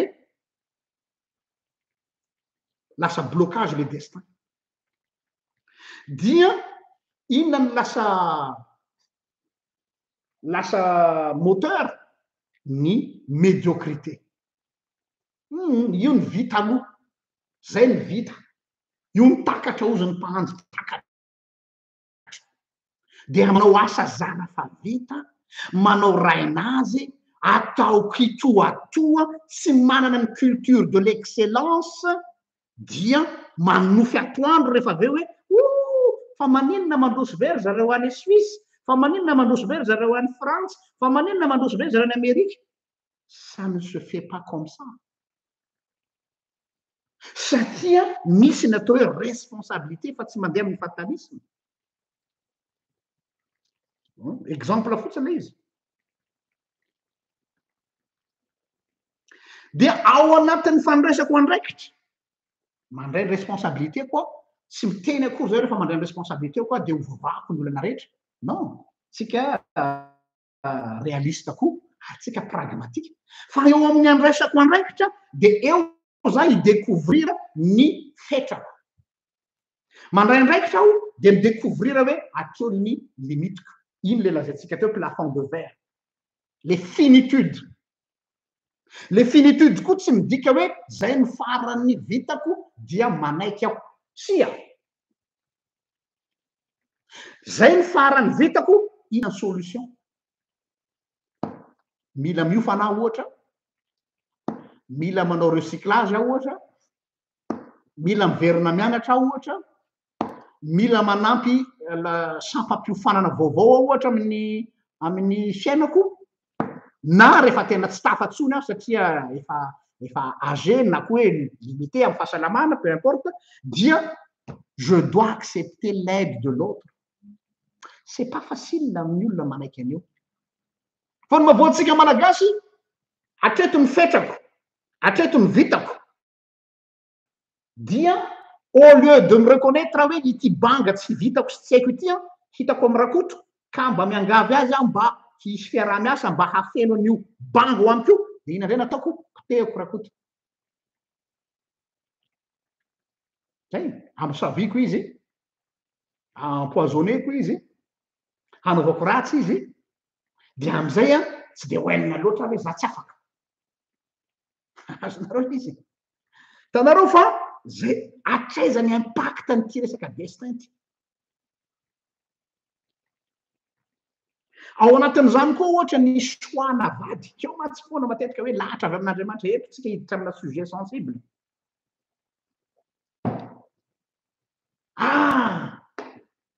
ty no lahatra ty vady avy amin'ny Jehova n'est-ce pas misy zavatra be dia be horodana eto androany fa maninona ianao no tapa-kevitra no hanambady satria ve ozy anao hoe bon efa tonga taona aho efa mba 40 ans zao na 50 ans il est temps na ny horloge naturelle ko atao anaty koa zany le vehivavy mila miteraka aho ino tsara le izy donc zany andeha aho hanambady zay ve ary le vady zay ome tonga eo de hoe io ve zany no lahatra avy amin'Andriamanitra na fanomezan'Andriamanitra dia ekena na inona mety hoe avy amin'ny ray aman-dreny na avy amin'ny fiangonana na avy amin'ny fiarahamonina na avy amin'ny fomban-drazana sisisy tsy atopoko. Ny zavatra zay tsara ho fatatsika ao anatin'ny atao hoe choix du conjoint na épouse io na époux tsy resaka hoe manala fahanginana satria parce qu'il est temps satria parce que za misy zavatra tsy ampy eo amiko io fa resaka complémentarité. Ny fahafantaranao ny mombanao ny fetranao sy ny maha-izazanao a no définira ny besoinanao rehefa avy eo amin'ny conjointanao. Sarotra be ny manaiky an'izay dia izay no mahatonga ny lehilahy sasany ohatra manana an'le complexe izy hoe le vadiny ohatra fomba fitenitsika hoe afaka noho izy fianarana. Le vadiny ohatra tsy haiko manana avantage kokoa noho izy amin'ny zavatra hafa dia ny se sentir izy hoe rabaissé. Nefany araka le lazaiko teto de hoe ny fahafantaranao ny limitinao no ilaivanao ny hafa. Na relationnel professionnel io na relationnel amical io eny sentimental ihany koa. De an-tany ianao ahoana ny afantarana hoe vady avy amin'ny Jehova tsy hoe vady avy za zany tsy misy an'izany recette hoe vady avy amin'ny Jehova zany fa rehefa tonga eo izy de hoe tena natao ato koa ty vadiko ity satria je me connais. J'ai mes failles, j'ai mes faiblesses, j'ai mes erreurs, j'ai mon plafond de verre. Za zao fotsiny ihany noho izany raha tsy misaimbriqué ao anatin'izay ilay campagne zay ho dia foutu d'avance io couplet. Nefa sasany de anke fa io lahatra avy amin'Andriamanitra dia mila ekena fa zay ny avy amin'Andriamanitra. De nefany ilay lazaina fa lahatra avy amin'Andriamanitra bordel no entiny eo miala tsiny amin'ny terme ambony ambany tsisy raha manjary korotam-bisy korotan tsy haiko tsony korotanao zay ka vady avy amin'ny Jehova ka zay ny avy amin'Andriamanitra.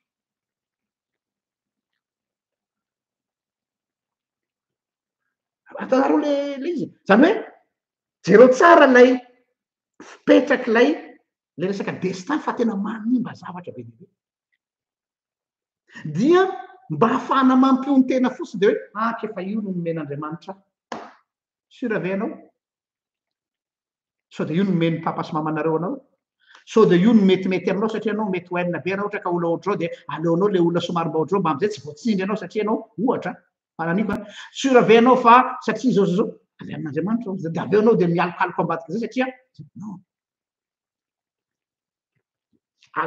makany le izy tsy mijanona loatsika fa iny sujet hafa iny mba tsy lasa mivily any amin'ny lalakafatsika.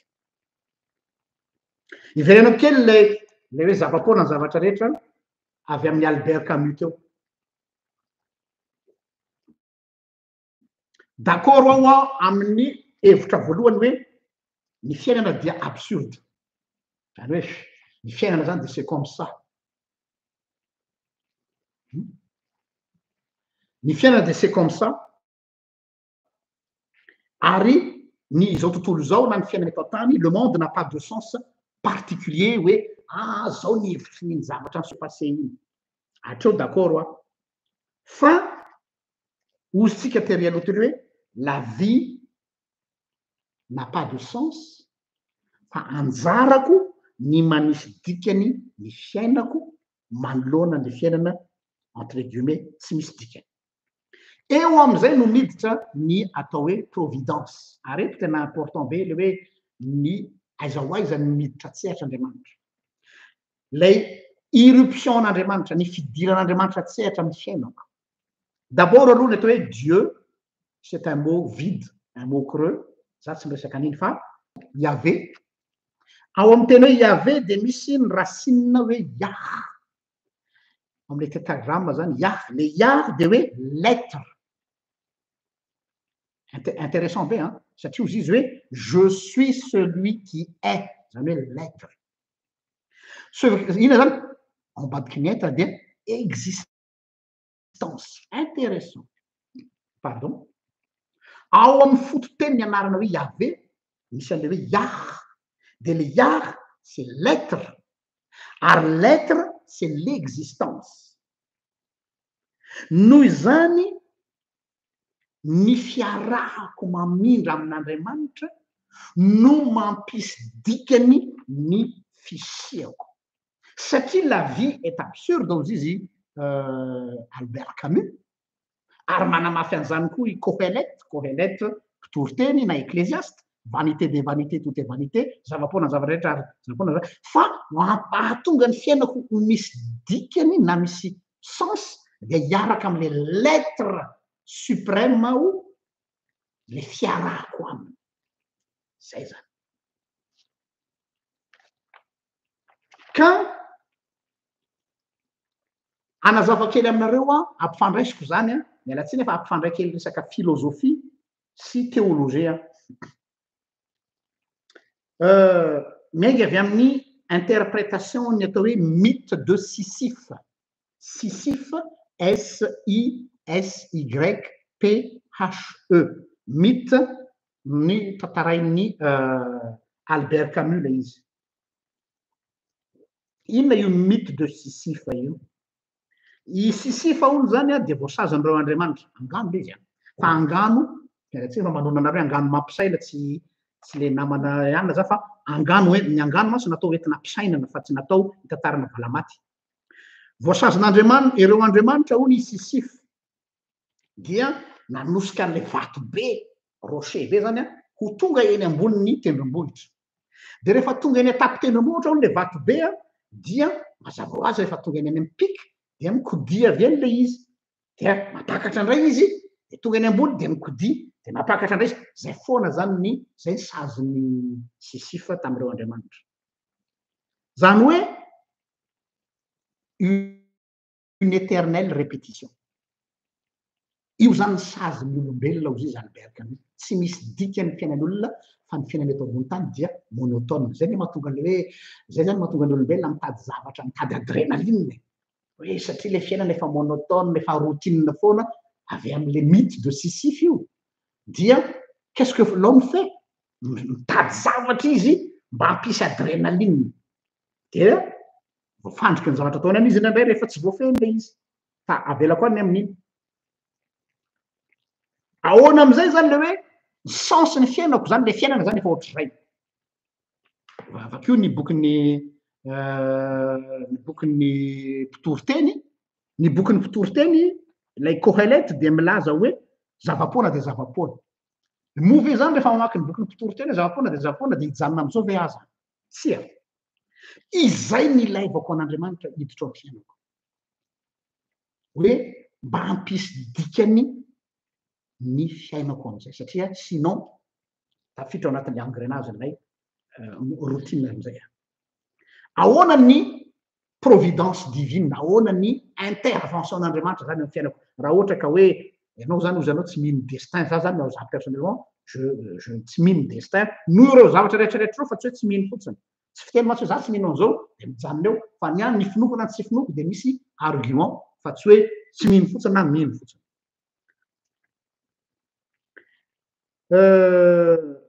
rehefa nahary izao tontolo zao Andriamanitra verina kely amin'ny création atao amin'ny Genèse inona ny zavatra tsikafitsika rehefa vita ny zavatra rehetra de napetrany tao izy mivady dia misaritako ao anatin'le izy de hoe io ary hiasa sy hitandrina ny sa ary ny se retirer Andriamanitra anareo io izay le isary vita ny zavatra rehetra napetrany tao ny olombelona dia clé en main ozy sy ny fitentsika zay hoe tsisy ninina nataonao tao fa avy eo zay misitaka de iny fisitahan'Andriamanitra iny na Andriamanitra ny se retirer iny tsy hoe miala manjavona akory fa maka sisiny dia anjaranareo am'izay manomboka eo ny gérer an'io tany Andriamanitra zany tsy manao ohatra atsika hoe ianao zao manome don de ny olona manome don de manome fepetra ty don ty zany ohatra hoe nanome tôbily ianao zany amina toerana anankiray mpanao asa mpanao mitaizana zakamoty ity 4x4 ty ampiasaina zao de tsy azonareo atao an'izao io fa zao de ianao no manara-maso an'le fampiasana le tômobila dia sisa de mila manao takitra any aminao. Andriamanitra tsy manao an'izany fa rehefa nomeny de nomeny hoe vous êtes responsable ny fonctionnement ty tany ity. Dikan'izay tsy misy intsony zany ny atao hoe interventionnisme an'Andriamanitra eo amin'ny zavatra se passé eto amin'ity tany ity fa l'homme est responsable de tout ce qui lui arrive. Satria efa azo io fa rehefa miditra tsehatra Andriamanitra rehefa ny olona no mangataka azy hiditra am'izay. Zay le hoe souveraineté an'Andriamanitra na ny souveraineté an'Andriamanitra zany na ny fahefan'Andriamanitra na ny omniprésence n'Andriamanitra dia tsy miécraser ny olombelona fa ahona rehefa zao zany na de ora le toute puissance n'Andriamanitra dia manaja izy ny safidiny olona hoe afaka miditra antsehatra ao anatin'ny fiainanao ve asa tsy. Io paradoxe io no sarotra amitsika ny manaiky azy. Itsika mantsy rehefa hoe ohatra zao ray aman-dreny tsika de niteraka de nanambady ny zanatsika de nanokana tokantrano izy de mbola laim-panahy tsika hi-intervenir am'le tokantrano zanatsika satria hoe za no sahirana tamin'ny zanako iny za natafita azy za zao dia ino mampikorotana ny tokantrano ankizy mi-intervenir ao anatin'ny fiainan'ny ankizitsika ohatra ataoko ohatrany izy mba zahonareo fa Andriamanitra tsy nanao an'izany. Le monde vous appartient.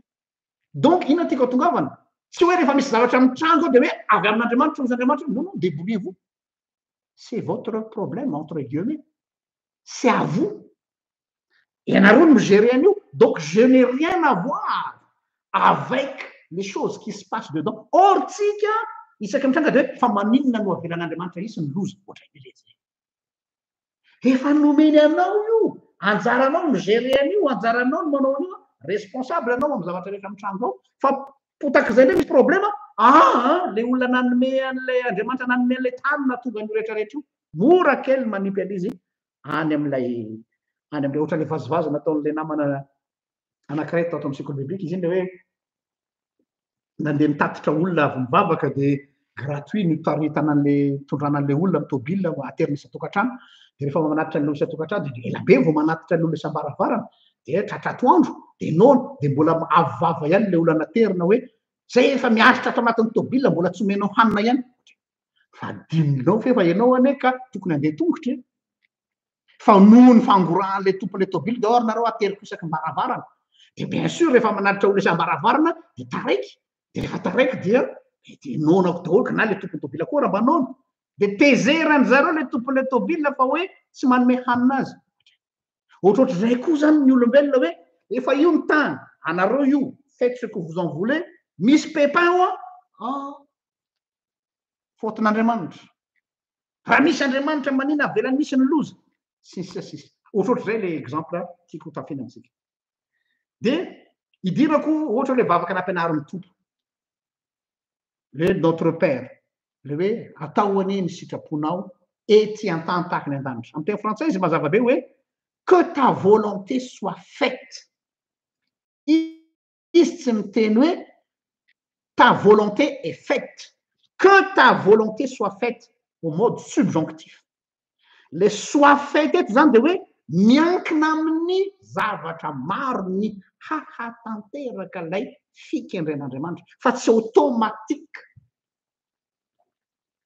Inona le sitrapon'Andriamanitra de ny adanan'ny olona ny ahatonga ny olona hiadana finaritra eto an-tany mba hahatanteraka an'io ianao no nametrahany clé en main nametrahany fitokisana anjaranao ny manatanteraka ny volonté de Dieu eto amin'ity tany ity de miadana sy finaritra ny olona amin'ny responsabilité anao dokotera ianao mpampianatra ianao mpitondra fanjakana ianao tsy haiko zay responsable anjaranao ny iadanany olona amin'ny sehatra nametrananao dokotera ianao tsaboiny olona mpampianatra anao ampianaro tsara ny ankizy mpitondra fanjakana anao gouverne le pays avec sagesse et droiture etc izay rehetrarehetra zay no ahatonga ny volonté an'Andriamanitra iny le volonté an'Andriamanitra iadana fa tsy hoe mahatra le firenena de tamy am'izay sasany avy hoe aizany Jesosy nareo fa atao mahatra ny firenetsika oleretsy ianao tsy manao ninina ianao tsy nandrainy andraikitrao de Jesosy no mahazo loza or Jesosy efa nanome anao ny zavatra rehetra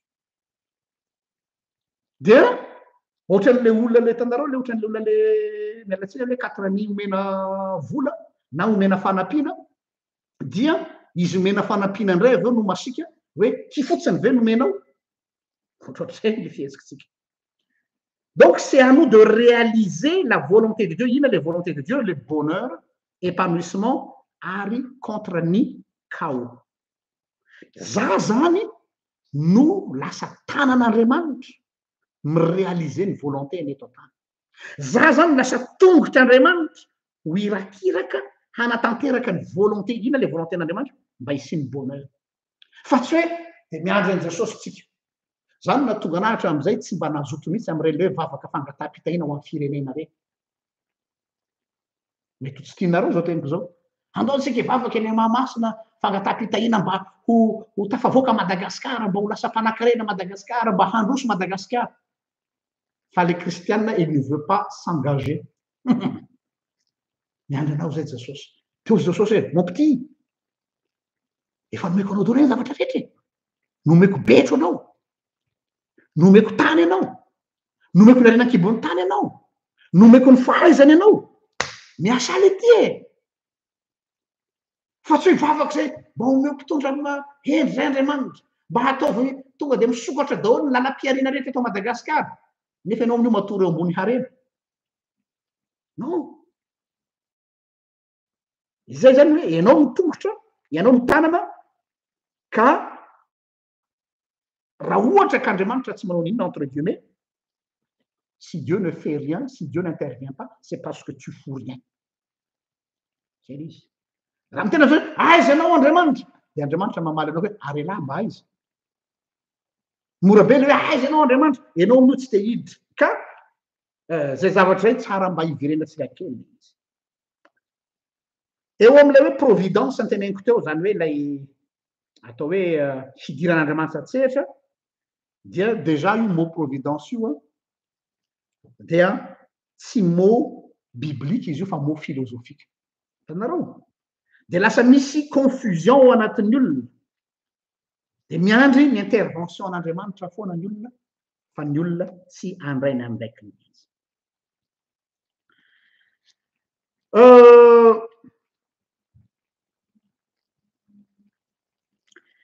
Misy paradoxe ohatran'izao koa anankiray, zany hoe zavatra mifanohitra tsara mba asiana fanazavana.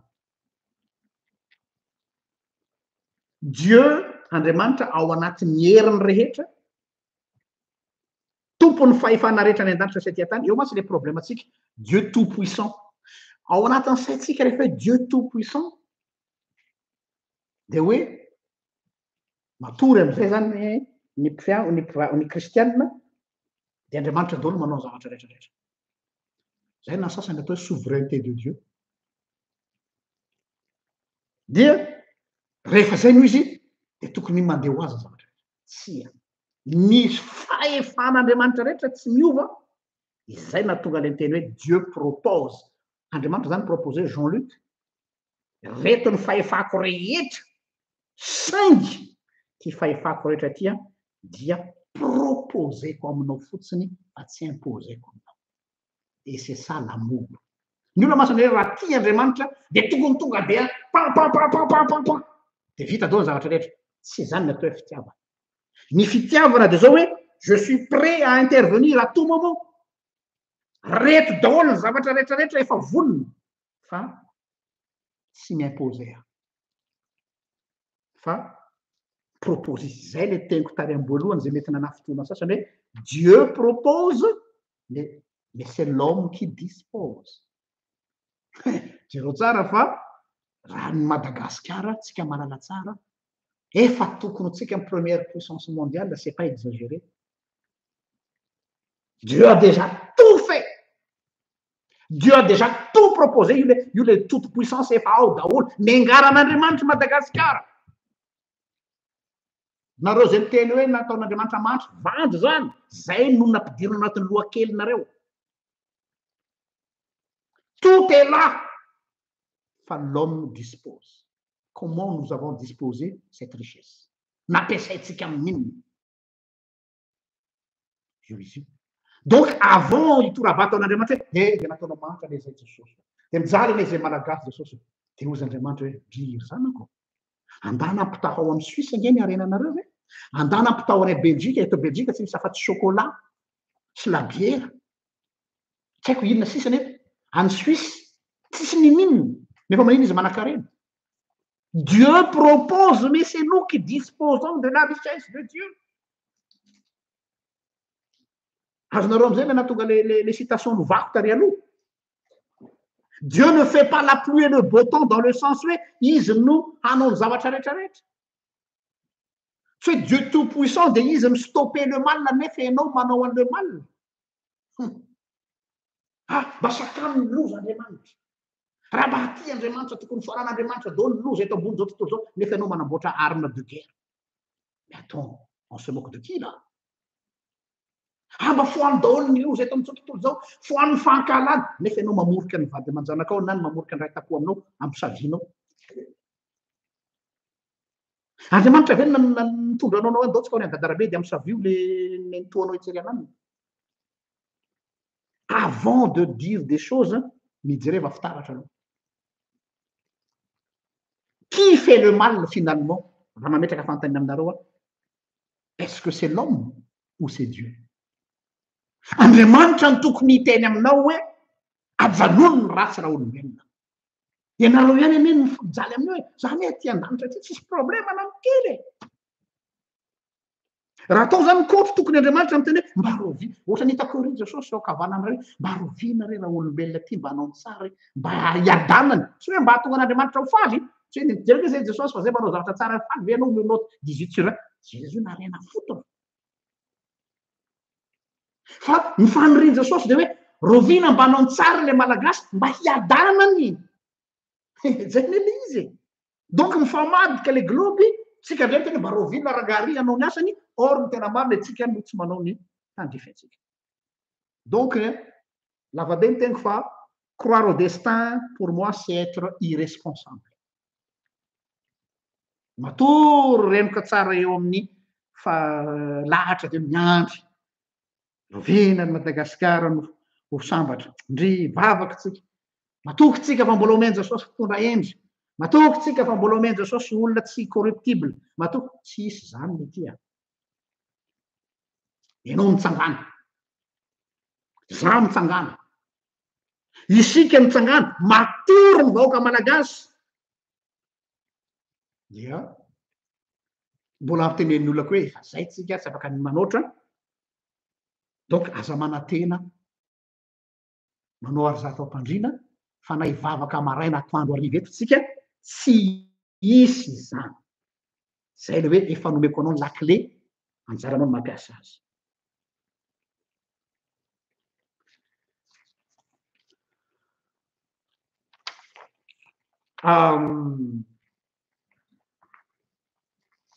misy tenina ray aman-dreny anankiray ny teny zay hoe jésuite izy Dieu est-il impuissant face au mal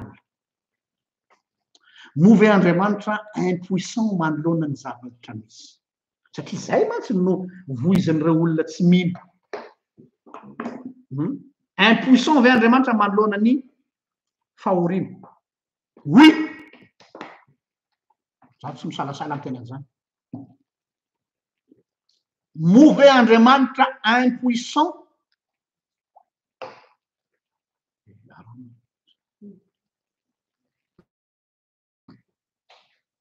move andriamanitra impuissant manoloana ny fahoriana mahaloha tsirarina sarady sarady tompoko fa voasery kely oui azavaiko le izy à l'image lay tantaran'ilay zanakadala impuissant andriamanitra manoloana ny faharatsiana inona ny antony tantarany zanakadala oty zanan'ilay zanakadala anankiray mehoany lovako dada fa andeha aho fa tsy tamanaty antsony zay le hoe l'herbe est toujours verte ailleurs. Nanakana ve le dadany sia nomeny ve ny lovany impuissant ny dadany manoloana ny soany zanany teradoza ho an'ilay zanany lay safidiny mihinana ny tsy fihinana nataony olona ohatry ny andevo mihinana fihinan-kisoa miosopotaka io le loza ataovy sary anoatra ohatry n'io tsika olombelo de le loza mahazo an'io ve avy amin'ny dadany satria fa manina tsy nysakanany dadany izy nandeha nivoaka ny trano de am'izay izy tsy matiny mosary azonareo am'izay le lozika maninona no avelan'andriamanitra mitranga ny loza zay masy le raisonnement miveriverina foana hoe raha misy andriamanitra tsy tokony sakanany le loza tokony sakanany le loza de ataoko sary ohatra am'ilay fanoarana le zanakadala fadiranovana le zanakadala tsy azo ny dadany sakanana izy tsy afaka ny sakanany satria zay ny safidy imagineo ohatray koa hoe sarin'andriamanitra hoe andriamanitra tompon'ny fahefana rehetra fa tsy azon'andriamanitra sakanana rehefa ianao no teo mafina ary zay le mafitiavana azy tena azony atao fa potika ianao raha sakanana potika hoe iny anao zany fa andeha isa regaiky de tonga de pampampampampa ho zakanao ve zany tsy ho zakanao fitiavan'andriamanitra misy mameny tena reny bon aloha kipoko ny masoko aloha mifehy-tena fa raha za mihetsiketo maty io satria mihevitsy mifandanja atody miady mambata avant de critiquer Dieu fa nanina tsy ny sakanan'andriamanitra misy masy raha mba ny sakanan'andriamanitra tsy nanao an'iny adalana iny de tsy mijaly ny vady aman-janako raha ny sakanan'andriamanitra tsy nanao an'iny de azonao an-tsaina ve fa raha miditra tsehatra tamin'ny fotoana iny andriamanitra vitany aminao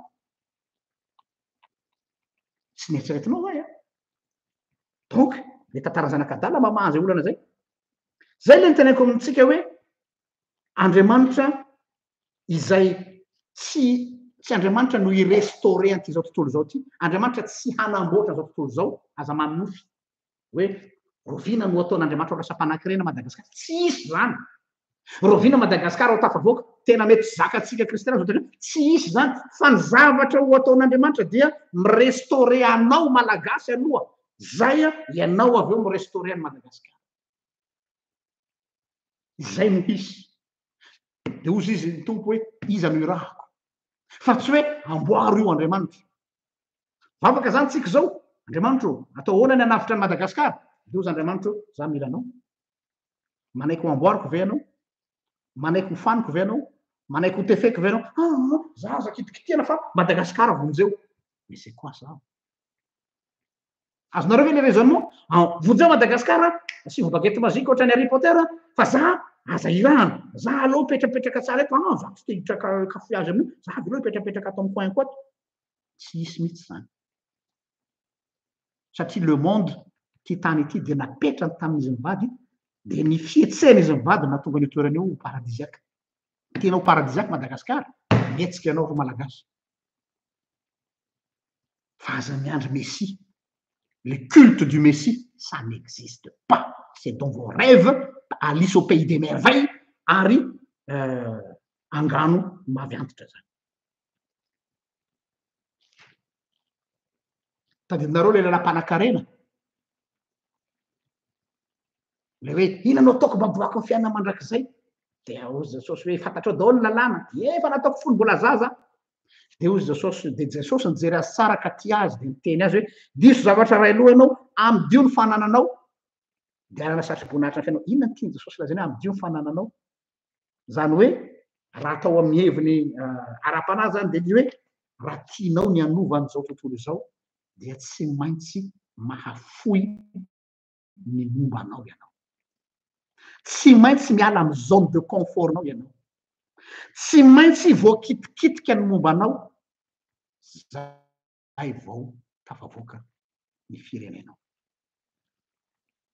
no zany raha manositsika hanovany Madagasikara change toi d'abord change de mentalité prends tes responsabilités dia fantatrao ny tokony ataonao aorianan'izay misy citation fa misy toetsain'ny Dietrich Bonhoeffer zay mahafinaritra ampianariko ny mpianatra ato amin'ny sekoly biblika hoe zao tontolo zao izy Bonhoeffer dia efa tonga amin'ny atao hoe maturité.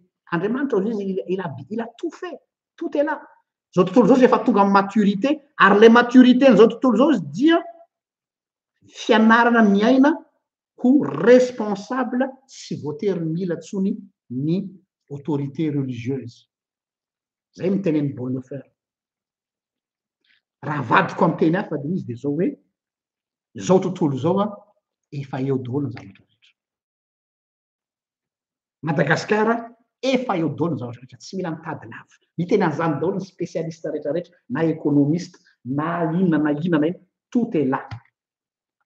Fa ny problème de zao hoe assume ta responsabilité. Assume ta responsabilité. Zay no afatra ho antsika eto dia conclusion misy point ataontsika hoe ray, roa, telo, efatra zay mba tiako amaranana an'izao lahateloko zao. Andriamanitra de fitiavana, ça c'est vrai. Tsika misy raha fitiavan'Andriamanitra de manino Andriamanitra de fitiavana, ça tsy misy mandamy. Fa izao ny mahafitiavana an'Andriamanitra dia tsy miposséder izy. Ny olona tia tsy possédeny anao, tsy hoe fananany anao, tu n'es pas sa chose. Fa ny fitiavana dia tonga am'le hoe à un moment donné tu dois lâcher. Ohatran'ny hoe fitiavan'ny ray aman-dreny zanany, tsy ho tazominy eo amin'ny foana le zanany, fa ho avy fotoana zay tsy maintsy hikopakelatra izy. De ohatr'izay koa izy tsy miposséder anao Andriamanitra. Tsy miposséder an'ity tany ity Andriamanitra. Raha ohatra ka fitiavanao anao masina hoe fitiavan'Andriamanitra de tonga de hoe izy daholo manao ny zavatra rehetra. Non, lasa marionnette ianao, lasa chose ianao, lasa possession-n'Andriamanitra ianao fa tsy vis-à-vis an'Andriamanitra tsony. Zay ny voalohany. Faharoa, le hoe avy amin'Andriamanitra ny zavatra rehetra mitranga. Tsy avy amin'Andriamanitra ny zavatra rehetra mitranga, fa izy no cause principielle. Zany hoe ny fitiavana le cause principielle, inona no moteur manosika anao, ino no angataon'Andriamanitra. Raha tianao hiova Madagasikara, tianao hiova ny firenena, de mivavaka ataonao de tsy ny hoe omeo mpitondra endry rahay, non. Tsy ny hoe omeo mpamatsy volo zay, non. Zao hoe omeo fitiavana ny Madagasikara. Omeo fitiavana ny mpiray tanindrazana amiko aho. Ataovy miova ny fijeriko ny olona eo ambany fifehezako fa tsy andeviko na piasako. Raha ohatra chef de service eo amin'ny toerana ampiasana na responsable any amin'ny firenena sisy dia izay no cause principielle hiteraka ny cause rehetrarehetra hisy eto amin'ny fiarahamonina de manao effet domino io. Fahatelo,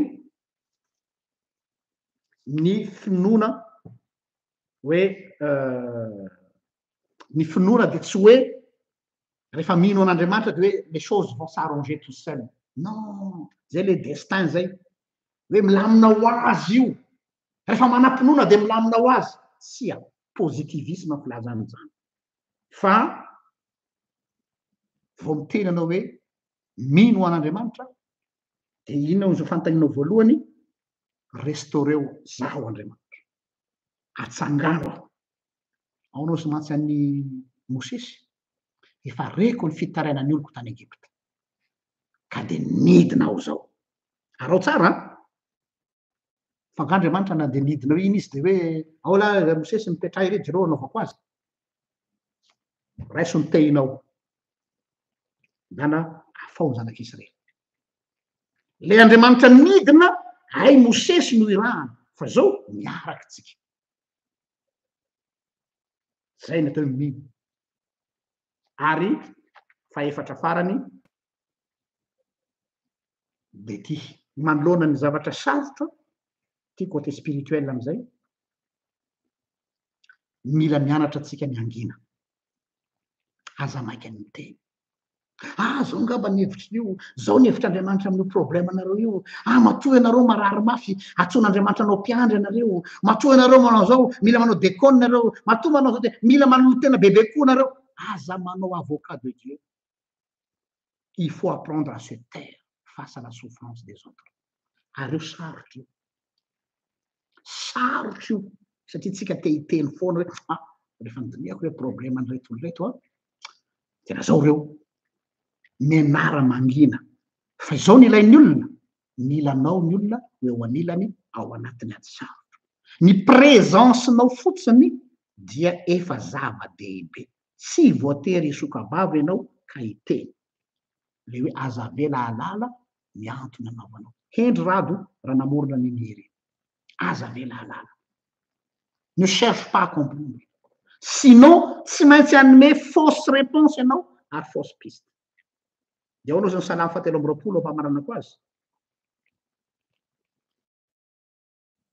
zao hoan'ny mpiandry ahy tsy hanan-java mahory aho izy satria aloha mbola mahafinaritra tsika mampandry amin'ny ay maitso izy tiatsika be zany fa na de mamaky vaky ny loasa aliko ny fahafatesana zao eo zany le hoe ya rien c'est le chaos potika daholo zavatra rehetra de maninona ianao no amiko zay le izy hoe ao anatin'ilay chaos ao anatin'ilay silence dia Dieu est avec moi izay le hoe avec zay miaraka zay a io no solution hery hoentiko hiatrehana anio fa aza mitady raison hafa sinon tsy maintsy miafara amin'ny fanomezantsika voninahitra ny ao an'Andriamanitra zay aza hatramin'ny taloha indrindra ka ho azo mandrakizay amakatesisma azy dia ivavakisika Andriamanitra o misaotra anao zay ny am'izay fampianarana izay betsaka ny zavatra voakasika ao anatin'ny fiainanay ray manontolo fa lehibe loatra ny fitokisanao anay sy ny nametranao anay responsabilité na de ratsy ary zahay magaga fantatrao fa olona ivadiky zahay fantatrao fa olona tsy manjary zahay fantatrao fa olona tsy azo atokisany zahay nefa ho ianao hoe io apetrako aminao zao tontolo zao anjaranay ny mandray ny andraikitra foazony malagasy amy torimasony io minomino fony io manaikinaiky ny lahatra be fahatany io onda malemy ny fahakamony io toetsaina médiocrité io fa tsy mandray ny responsabilité ary omeo fitiavana ny firenena izy fa tsy andro fotsiny ny intervention avy any an-danitra misaotra Jesosy amen misaotra antsika rehetra samy tahin'Andriamanitra name fotoana anareo amin'ny herin'iray raha sitrapon'Andriamanitra elo matoboka